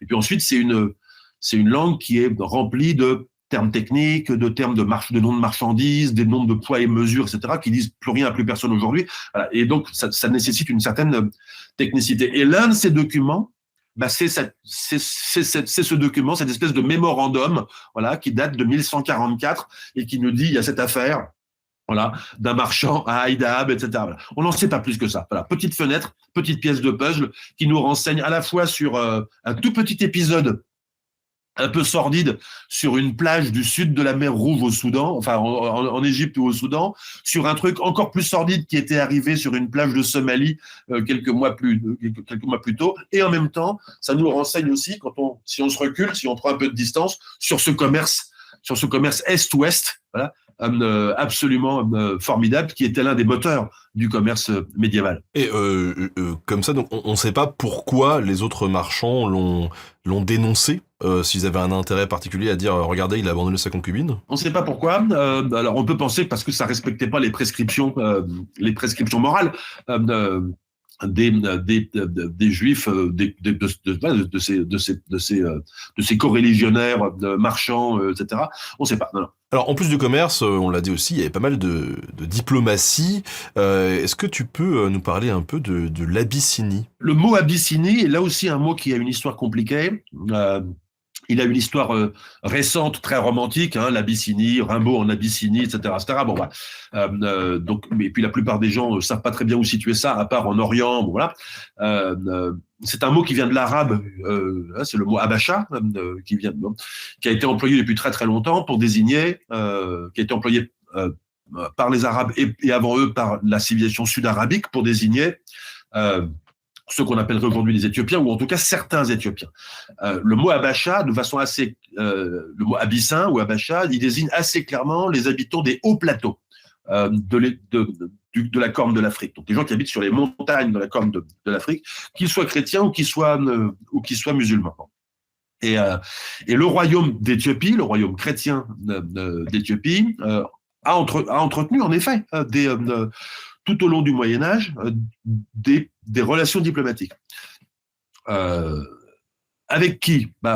En premier lieu, avec le pape de leur église, c'est-à-dire avec le patriarche à Alexandrie.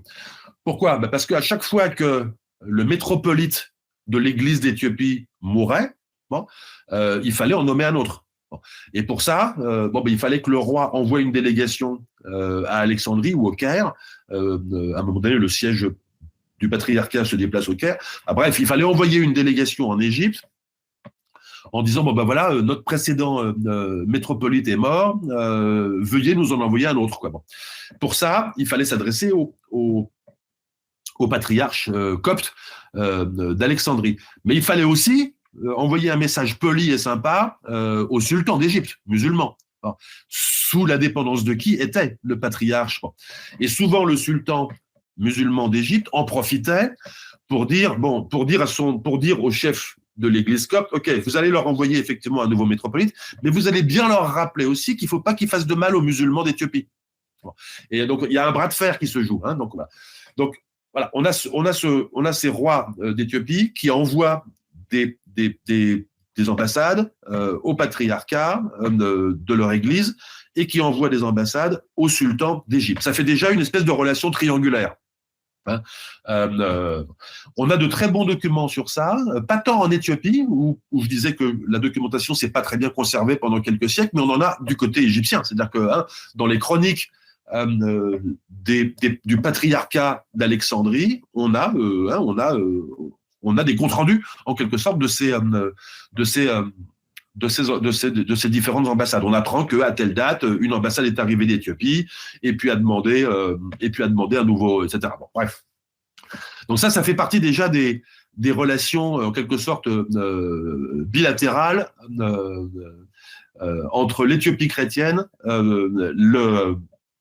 le patriarcat d'Alexandrie et le sultanat et les sultans d'Égypte. Là-dessus s'ajoutent parfois d'autres relations. On disait tout à l'heure au début de l'émission qu'il y avait aussi des relations du même type entre l'Égypte et la Nubie chrétienne. Bon. Et parfois, on a des choses très intéressantes qu'on pourrait appeler, ou qu'on appellerait aujourd'hui une diplomatie multilatérale, c'est-à-dire pas juste bilatérale de 2 à 2, mais et en fait, on a des témoignages assez sympas d'une diplomatie entre l'Éthiopie chrétienne, l'Égypte et puis la Nubie. Par exemple, on apprend par un document qui a été préservé dans les archives du patriarcat copte d'Égypte, qu'à un certain moment, le roi de Nubie a reçu de la part du roi d'Éthiopie une demande diplomatique. Cette demande, c'était « Aidez-nous à obtenir du patriarcat copte la nomination d'un nouveau métropolite pour l'Éthiopie. » Bon. En gros, qu'est-ce qui s'était passé ? Il s'était passé que ce sont les siècles un peu obscurs de l'histoire d'Éthiopie. On connaît pas grand-chose, etc. Bon, on comprend que l'Église se maintient, mais que c'est pas super facile. On comprend à un moment donné qu'il y a une espèce de réaction païenne. Il y a une espèce de reine qui apparaît dans le paysage païenne qui détruit les églises. Tout ça n'est pas très clair, etc. Et on apprend aussi qu'à un moment donné, les Éthiopiens ont peut-être fait une connerie. Ils ont nommé un métropolite de leur propre chef sans demander l'autorisation à Alexandrie. Et là, ils ont été sanctionnés par le pape de l'Église à Alexandrie, qui leur a dit très bien, si c'est comme ça, je ne vous envoie plus de métropolite. Et là-dessus, plus de métropolite, ça veut dire plus de capacité à nommer des prêtres. Hein, ça veut dire que la menace qui pèse sur le royaume d'Éthiopie, c'est que la chrétienté disparaisse à ce moment-là. Donc à ce moment-là, qu'est-ce qui se passe ? Le roi d'Éthiopie écrit au roi du pays voisin, la Nubie, il écrit au roi de Makouria, il lui dit, s'il vous plaît, est-ce que vous pouvez intercéder auprès de nous, auprès d'Alexandrie pour nous obtenir un nouvel évêque. Donc c'est une espèce de mission de bros-office en fait qui est demandée au. Bon. Et puis Georges II, puisque c'est le roi nubien à ce moment-là, lui, il est assez puissant. Il a de compte à rendre à personne, il tient la dragée haute au pouvoir musulman, etc. Donc il peut se permettre. Donc en fait, il fait effectivement une requête.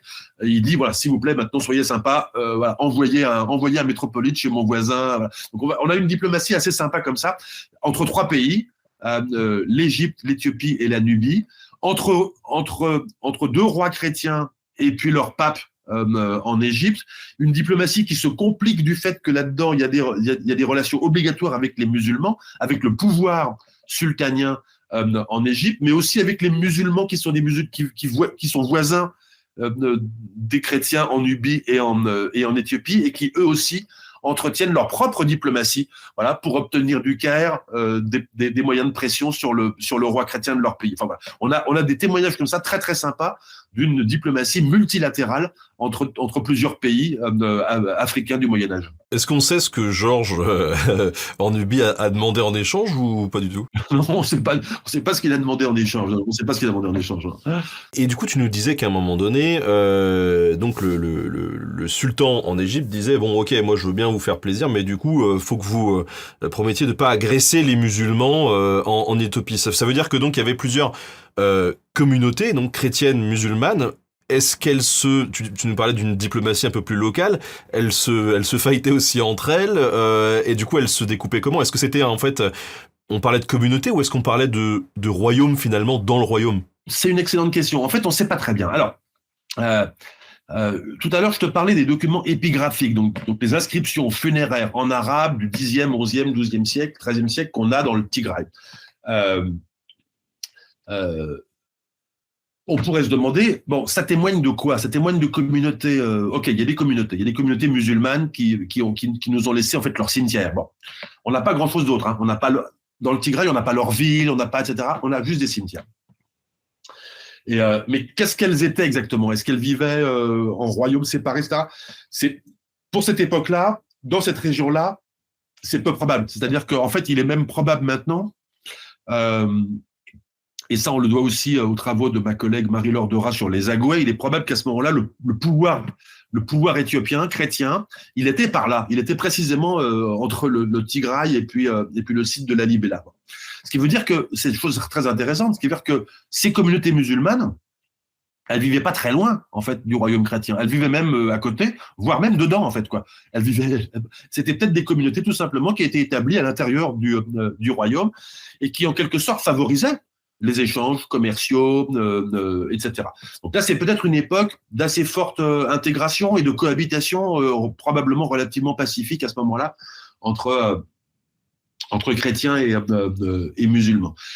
Je te parlais aussi tout à l'heure de ce document unique qui est la chronique en arabe de ce petit royaume du Shoah, chronique qui nous raconte a posteriori, une fois qu'il a disparu, enfin quelques mois après qu'il ait été liquidé, l'histoire de ce royaume du Shoah depuis plusieurs siècles. Ce royaume du Shoah, c'est un royaume pour le coup, c'est un royaume indépendant, d'accord, bon, qui vit dans le voisinage des chrétiens. Où exactement? C'est une bonne question. C'est-à-dire qu'en fait, on a un texte qui nous raconte toute l'histoire de ce royaume du Shoah, mais on ne sait pas très bien où c'est. Bon. Alors, depuis 20 ans, moi et plusieurs collègues, on a beaucoup travaillé sur ces questions-là pour arriver à localiser des vestiges. On a découvert pas mal de villes musulmanes. Et chose intéressante, c'est que alors qu'on les avait d'abord cherchées très très loin des chrétiens, parce que dans notre esprit, si tu veux, vu qu'ils étaient ennemis, en tout cas c'est ce que les chrétiens voulaient bien nous dire, vu qu'ils étaient ennemis, il fallait les imaginer en quelque sorte à l'opposé, tu vois, les chrétiens sur les hauts plateaux et puis les musulmans quelque part à l'est de l'Éthiopie, voire en Somalie ou à Djibouti, etc., etc. On a longtemps cherché comme ça à l'est des vestiges en disant bon ben voilà, et puis une fois qu'on les aura trouvés, on pourra cartographier, tu vois, en fait on a trouvé pas mal de choses en prospectant comme ça à l'est, mais pas de choses vraiment concluantes. Et puis c'est en prospectant tout près du royaume chrétien qu'on a fini par trouver une ville, 2 villes, 3 villes, 4 villes, etc. Plusieurs villes musulmanes. C'est assez facile de reconnaître une ville musulmane, hein. Il y a des mosquées, etc. Et il y a des cimetières avec des tombes orientées d'une façon spécifique, etc. Et ces villes, on les a trouvées tout à côté du territoire du royaume chrétien. Je disais tout à l'heure que les chrétiens, ils habitent essentiellement sur les hauts plateaux d'Éthiopie, d'accord? C'est des hauts plateaux, c'est des très hauts plateaux, hein. On est à 2000, 2500, 3000 mètres d'altitude, d'accord? C'est là que vivent essentiellement, c'est là qu'a été établie la vieille chrétienté éthiopienne, tu vois, et c'est là que vivent encore la majorité des chrétiens d'Éthiopie. Donc c'est très très haut plateau, il y a des pentes sur les bords, et qui sont très très abruptes. Bon. Et c'est ce qu'on appelle l'escarpement, c'est l'escarpement du rift, tu vois, bon, et c'est une espèce de fossé comme ça, boum. Et en fait, les villes musulmanes, on les a trouvées dans l'escarpement, tu vois, vraiment au milieu de l'escarpement, faisant une espèce de chaîne comme ça qui longe l'escarpement. Et ces villes musulmanes formant une chaîne, en fait, on comprend, parce qu'elles forment une chaîne comme ça de villes séparées d'une journée de marche l'une de l'autre, on comprend qu'en fait, c'est vraiment une chaîne commerciale, c'est-à-dire que c'est fait pour acheminer, tu vois, tout le long de l'escarpement au voisinage des chrétiens. Comment ça devait fonctionner? On peut l'imaginer, hein, c'est-à-dire que les Éthiopiens sont sur les hautes terres, ce sont des terres agricoles, ce sont des terres productrices, etc. C'est donc de là que viennent les matières premières, qu'il s'agisse de viande, qu'il s'agisse de peau et de cuir, qu'il s'agisse de céréales, c'est de là que ça vient. Et puis c'était échangé contre on ne sait pas très bien quoi, sur peut-être du sel et d'autres choses avec les musulmans de l'escarpement, lesquels acheminaient tout ça jusqu'à la mer Rouge. Bon. Tu me diras, pour l'instant, on n'a que 4 ou 5 villes. Oui, on n'a que 4 ou 5 villes sur un petit segment d'une centaine de kilomètres. Et puis ailleurs, on n'a pas. Mais à nouveau, on n'a pas parce qu'il n'y a pas eu de prospection. C'est-à-dire que parce qu'il n'y a pas eu de recherche dans des régions qui sont très compliquées à prospecter dans le nord de l'Éthiopie et aussi en Érythrée. Mais ça donne une bonne idée du système de cohabitation, du système de symbiose qui existait entre chrétiens et musulmans jusqu'à un certain moment, jusqu'à une certaine date, hein, voilà, 15e, 16e siècle, où tout dégénère. Il y avait que du commerce de matières premières comme ça, ou est-ce qu'il y avait d'autres types de commerce? Je pense aux esclaves, par exemple. Il y avait un commerce d'esclaves, en effet. La perception que nous avons sur les marchandises qui étaient l'objet du commerce n'est pas la même selon la documentation qu'on prend en considération. L'archéologie nous montre des choses, mais l'archéologie, elle nous montre des choses qui sont les choses qui se sont conservées archéologiquement, c'est-à-dire qu'elle nous montre des choses dans des sépultures, etc. Bon, quand les sépultures n'ont pas été pillées, quand les sépultures et des sépultures païennes, parce que les chrétiens et les musulmans ne se font pas enterrer avec leur richesse, normalement. Voilà. En revanche, les païens, oui. Donc, selon la religion des types enterrés ou des femmes enterrées dans les sépultures, et selon si ça a été pillé ou pas, et selon s'il y a eu des recherches ou pas, on retrouve des choses. Mais les choses qu'on retrouve, c'est les matières qui se conservent. Donc, typiquement, les métaux, les roches, etc. C'est comme ça qu'on retrouve des perles en verre, c'est comme ça qu'on retrouve de l'or, c'est comme ça qu'on retrouve de la porcelaine, c'est comme ça qu'on retrouve des... Bon. Mais ça nous donne une perception, qui est une perception qui peut parfaitement être, enfin, qui est complètement biaisée. C'est une perception matérielle. Bon. Il nous manque toute une série de choses là-dedans. Il nous manque évidemment les esclaves, non et ça, on le sait, les esclaves, on le sait par d'autres sources. Ils sont des sources écrites. Et on sait qu'en effet, l'Éthiopie, la corne de l'Afrique, toute la corne de l'Afrique, donc l'Éthiopie actuelle et les pays voisins, étaient des pays qui exportaient des esclaves en direction du monde islamique. Alors, on n'a pas forcément de chiffres parce que c'est un commerce qui, à la différence de la traite atlantique moderne, n'a pas laissé d'archives. Donc voilà. Mais on a quelques petites fenêtres documentaires qui nous montrent que ça partait en grand nombre. Hein. C'était des centaines, voire des milliers chaque année qui sortaient de quelques ports. Le port de Zeila, par exemple, en Somaliland actuel, le port de Berbera ou d'autres. Hein, et des esclaves qui étaient exportés. Et je fais un petit chapitre sur ça dans le Rhinocéros d'or. On a de petites indications sur la façon dont ça fonctionnait. Je rappelle qu'une fois de plus, ces pays n'ont pas été colonisés par les Arabes, d'accord ? Ce sont des pays qui sont tout à fait indépendants, chrétiens ou musulmans, etc. Bon. Et on a une petite indication, une chose assez intéressante, qui est l'espèce de collaboration, à un moment donné, au XIVe siècle, entre les chrétiens et les musulmans, pour exporter des esclaves. Techniquement, le roi chrétien avait interdit qu'on exporte des esclaves, mais en fait, il fermait plus ou moins les yeux sur ce qui se passait dans des parties méridionales comme ça de son royaume. Et puis, quant aux musulmans, ils étaient les exportateurs, donc ça passait forcément par eux. Et les musulmans n'aimaient pas qu'on produise des eunuques, c'est-à-dire qu'en fait, castrés. Donc, en fait, ils fermaient aussi les yeux sur ce qui se passait à la frontière entre chrétiens et musulmans. Donc, on a la description là de tout un espace complètement interlope, de pratiques vraiment sordides à la frontière entre espace chrétien et espace musulman, où des esclaves étaient achetés, castrés, soignés. On apprend que plein mouraient, qu'une grande majorité mourait de ces différentes opérations, etc., jusqu'à temps que ces esclaves soient exportés vers le reste du monde islamique. Donc ça, c'est une petite fenêtre qui nous montre comment ça se passait de façon très, très, très concrète, et qu'une fois de plus, il faut quand même le rappeler, l'esclavage, c'est pas un truc bénin, quoi. C'est pas un truc, voilà, c'est véritablement sordide, et ça commence par des choses très, très, très sordides dès le point de départ, quoi.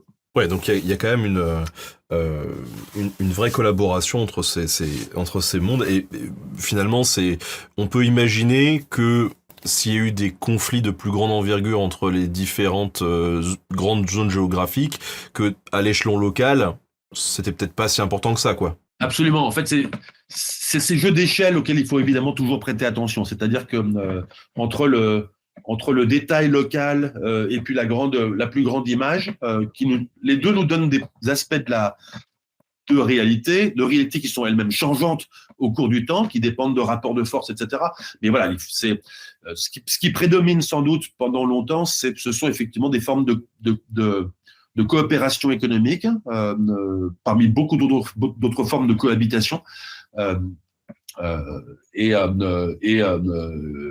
puis qui n'empêche pas de toute façon les razzias, mais et puis effectivement à un certain moment une image qui se construit, mais qui est une image aussi très littéraire, voilà, d'une opposition en quelque sorte d'essence entre les musulmans et les chrétiens. C'est-à-dire que, bon, et les clercs, les écrivains, hein, les chrétiens du 14e, enfin du 15e siècle et du 16e siècle en Éthiopie ils aiment bien penser les musulmans comme leur archi-ennemi.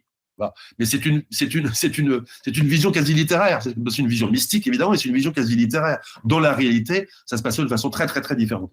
Alors, on parle des chrétiens, des musulmans, mais du coup, enfin, on a évoqué tout à l'heure le fait qu'il y avait aussi des juifs. Tu as évoqué très rapidement une reine païenne dont on ne sait pas grand-chose.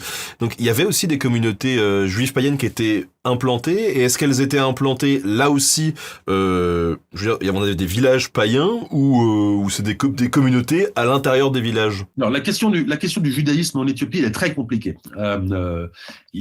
Il y a clairement, depuis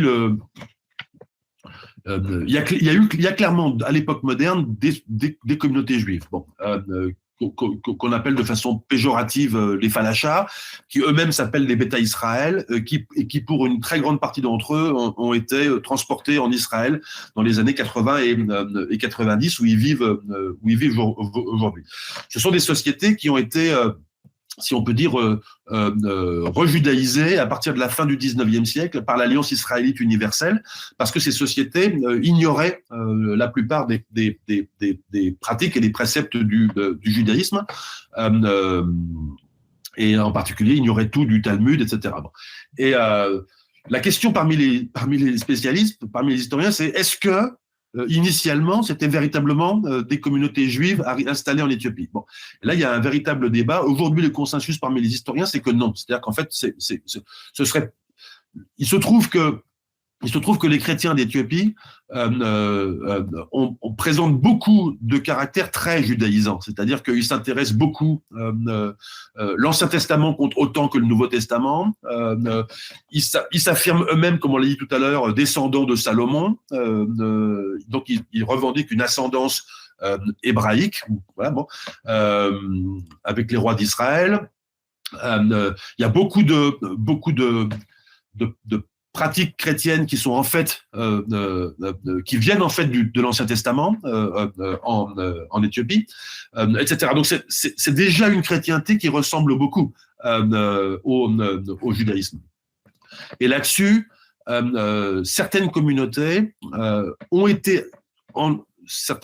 en Éthiopie ont été accusées par ce pouvoir central éthiopien de judaïser, c'est-à-dire de verser trop du côté du judaïsme. Et ça, on le voit à partir du XVe siècle. Hein, on voit ces accusations à partir du XVe siècle adressées par les chrétiens d'Éthiopie à certaines sociétés de leur marge qu'elles accusent de trop verser du côté du judaïsme. Et à partir de là se construit une identité qui assume ça, qui dit ok, bah, très bien, puisqu'on nous accuse d'être des juifs, nous sommes des juifs et nous le revendiquons, etc. Et c'est là-dessus que le judaïsme, que l'Alliance israélite universelle, à la fin du 19e siècle, en quelque sorte, rencontre ces juifs un peu perdus et abandonnés, et puis les rejudaïse, et puis finit par les transporter en Israël. Donc, question compliquée. Et pour répondre simplement, y avait-il des communautés juives au 10e, 11e, 12e, 13e siècle en Éthiopie? Personnellement, je pense que non. Et parce que s'il y en avait eu, on en trouverait des indications dans les papiers de la Guéniza du Caire, qui, pour les raisons que j'ai dites, est une masse documentaire absolument formidable, qui nous donne même les noms, vous voyez, d'un marchand juif d'un port en Inde. Bon, et donc, s'il y avait eu des communautés juives en Éthiopie à cette époque-là, on le saurait. Maintenant, les païens. Ils se font tout petits, les païens. À nouveau, c'est une question compliquée. Les païens, ils n'ont pas laissé d'écrit. D'accord ? Bon, en fait, ceux qui écrivent, c'est ceux pour qui le livre est important. Et ceux qui donc les chrétiens parce qu'ils ont la Bible, les musulmans parce qu'ils ont le Coran. À partir de là, ça lance des traditions, des traditions manuscrites, des traditions d'écriture chez ces communautés converties au christianisme ou à l'islam. Les païens, ils ont pas ça parce qu'ils n'en ont pas besoin. Donc, ils écrivent pas. Donc, on n'a pas leur point de vue. Bon, ça, c'est déjà une première chose. Ce qui veut dire quoi? Ce qui veut dire qu'on a toujours le point de vue des autres. Et on a toujours le point de vue, par exemple, des chrétiens. Parmi les milliers de documents chrétiens éthiopiens en langue gaise dont on dispose, on a plein de trucs qui sont des vies de saints.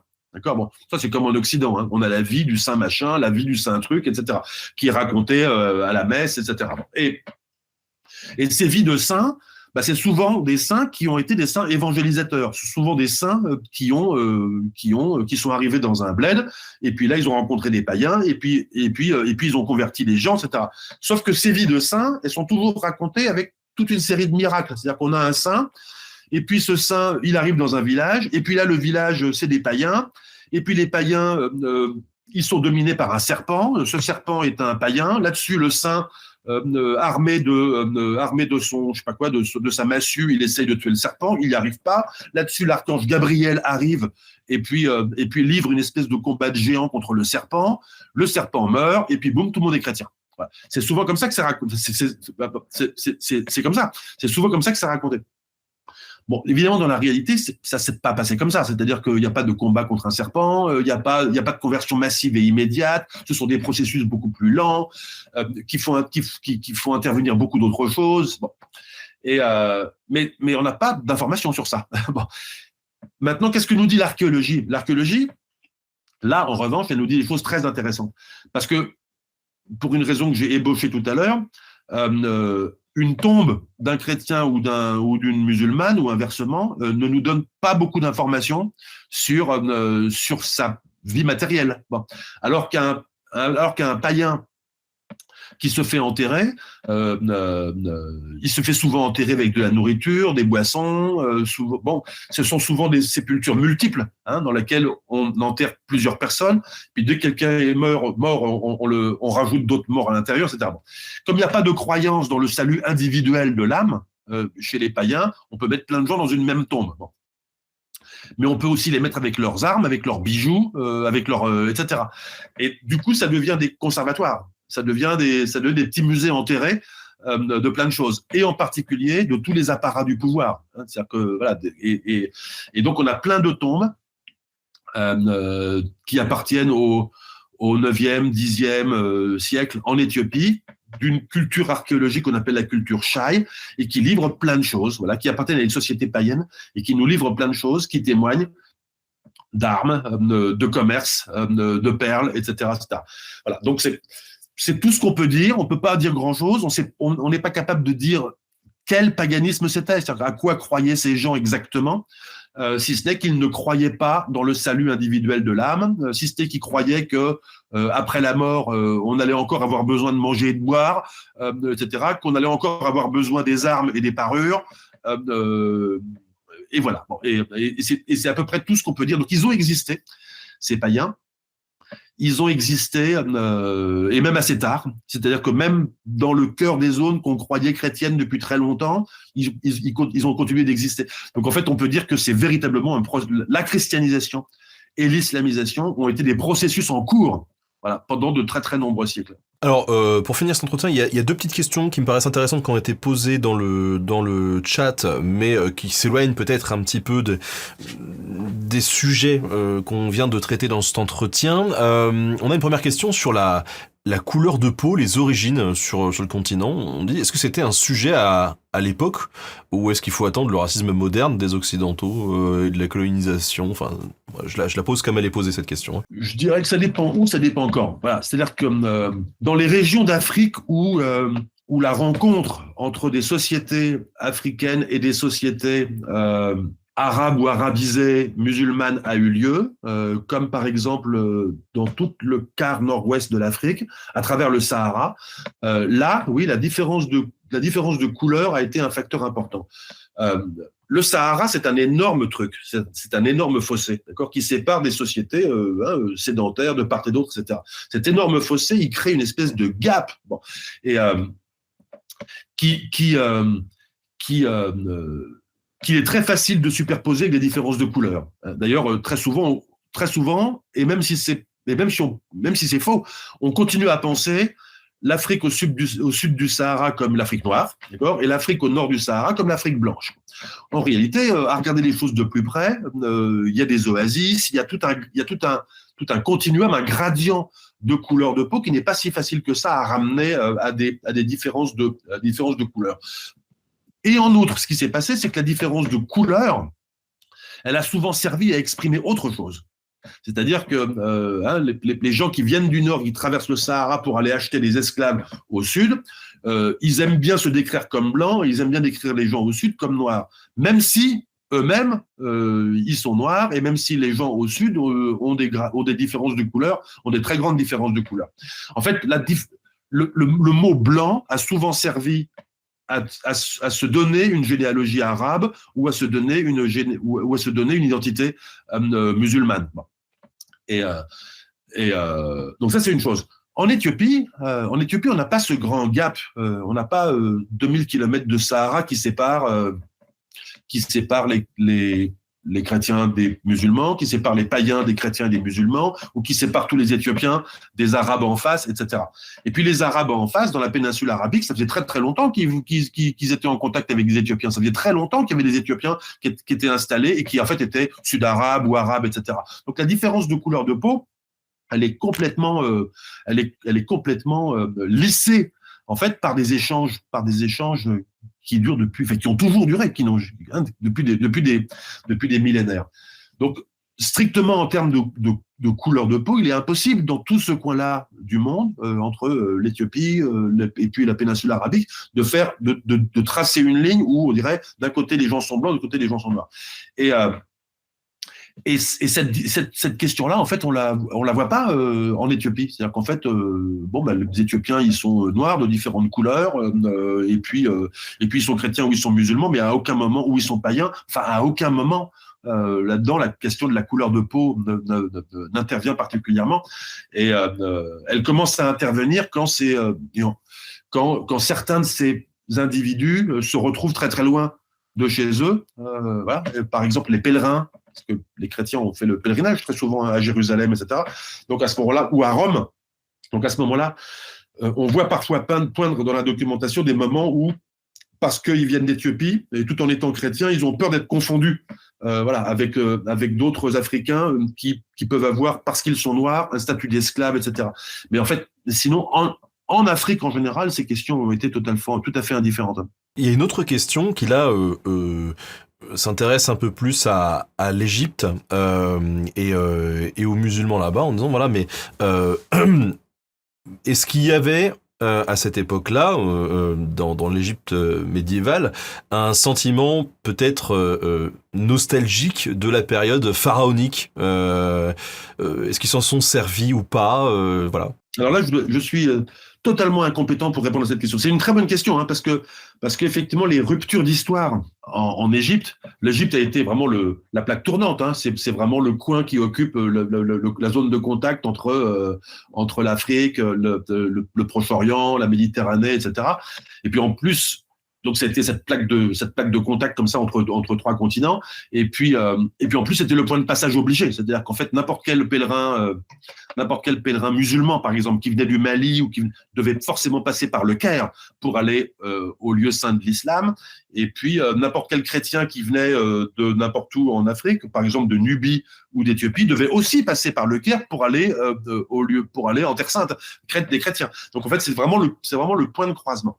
Ce point de croisement par conséquent, était très très souvent conquis et soumis à des pouvoirs complètement superposés, qui ont fait une espèce de millefeuille de pouvoir et une millefeuille d'identité. Et là-dessus, on peine à savoir quel souvenir ou quelle nostalgie ou les Égyptiens ont pu avoir des phases de civilisation antérieures. C'est-à-dire que moi, c'est une question qui m'intéresse, mais à laquelle j'ai pas de réponse. Je suis sûr que des gens travaillent sur ça, sur la question de la mémoire, de la longue durée de l'histoire de l'Égypte, au Moyen-Âge? Quelle mémoire est-ce qu'on pouvait avoir au Xe siècle de l'ancienneté, voilà. Mais je ne suis pas capable de répondre.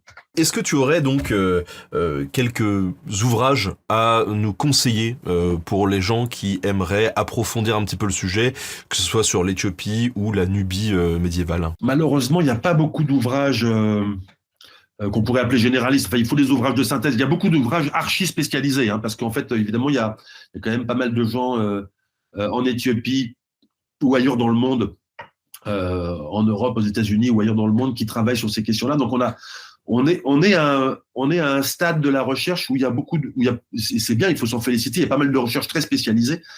Mais il faut bien dire on n'est pas encore au stade où on peut faire des livres relativement accessibles de synthèse.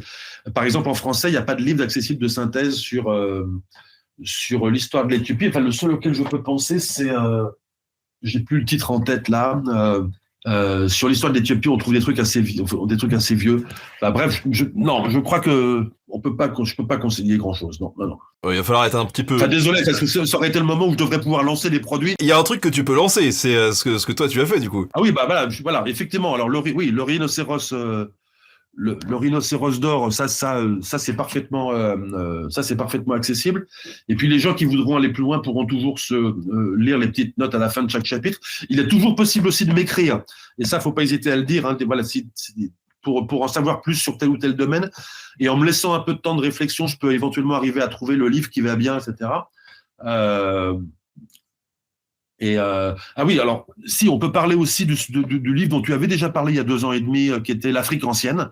Voilà, l'Afrique ancienne de la Cacus au Zimbabwe, c'est chez Belin. C'est un pavé, c'est bourré d'images, c'est écrit par une trentaine de chercheurs. C'est vraiment l'actualité de la recherche, notamment sur la Nubie et sur l'Éthiopie.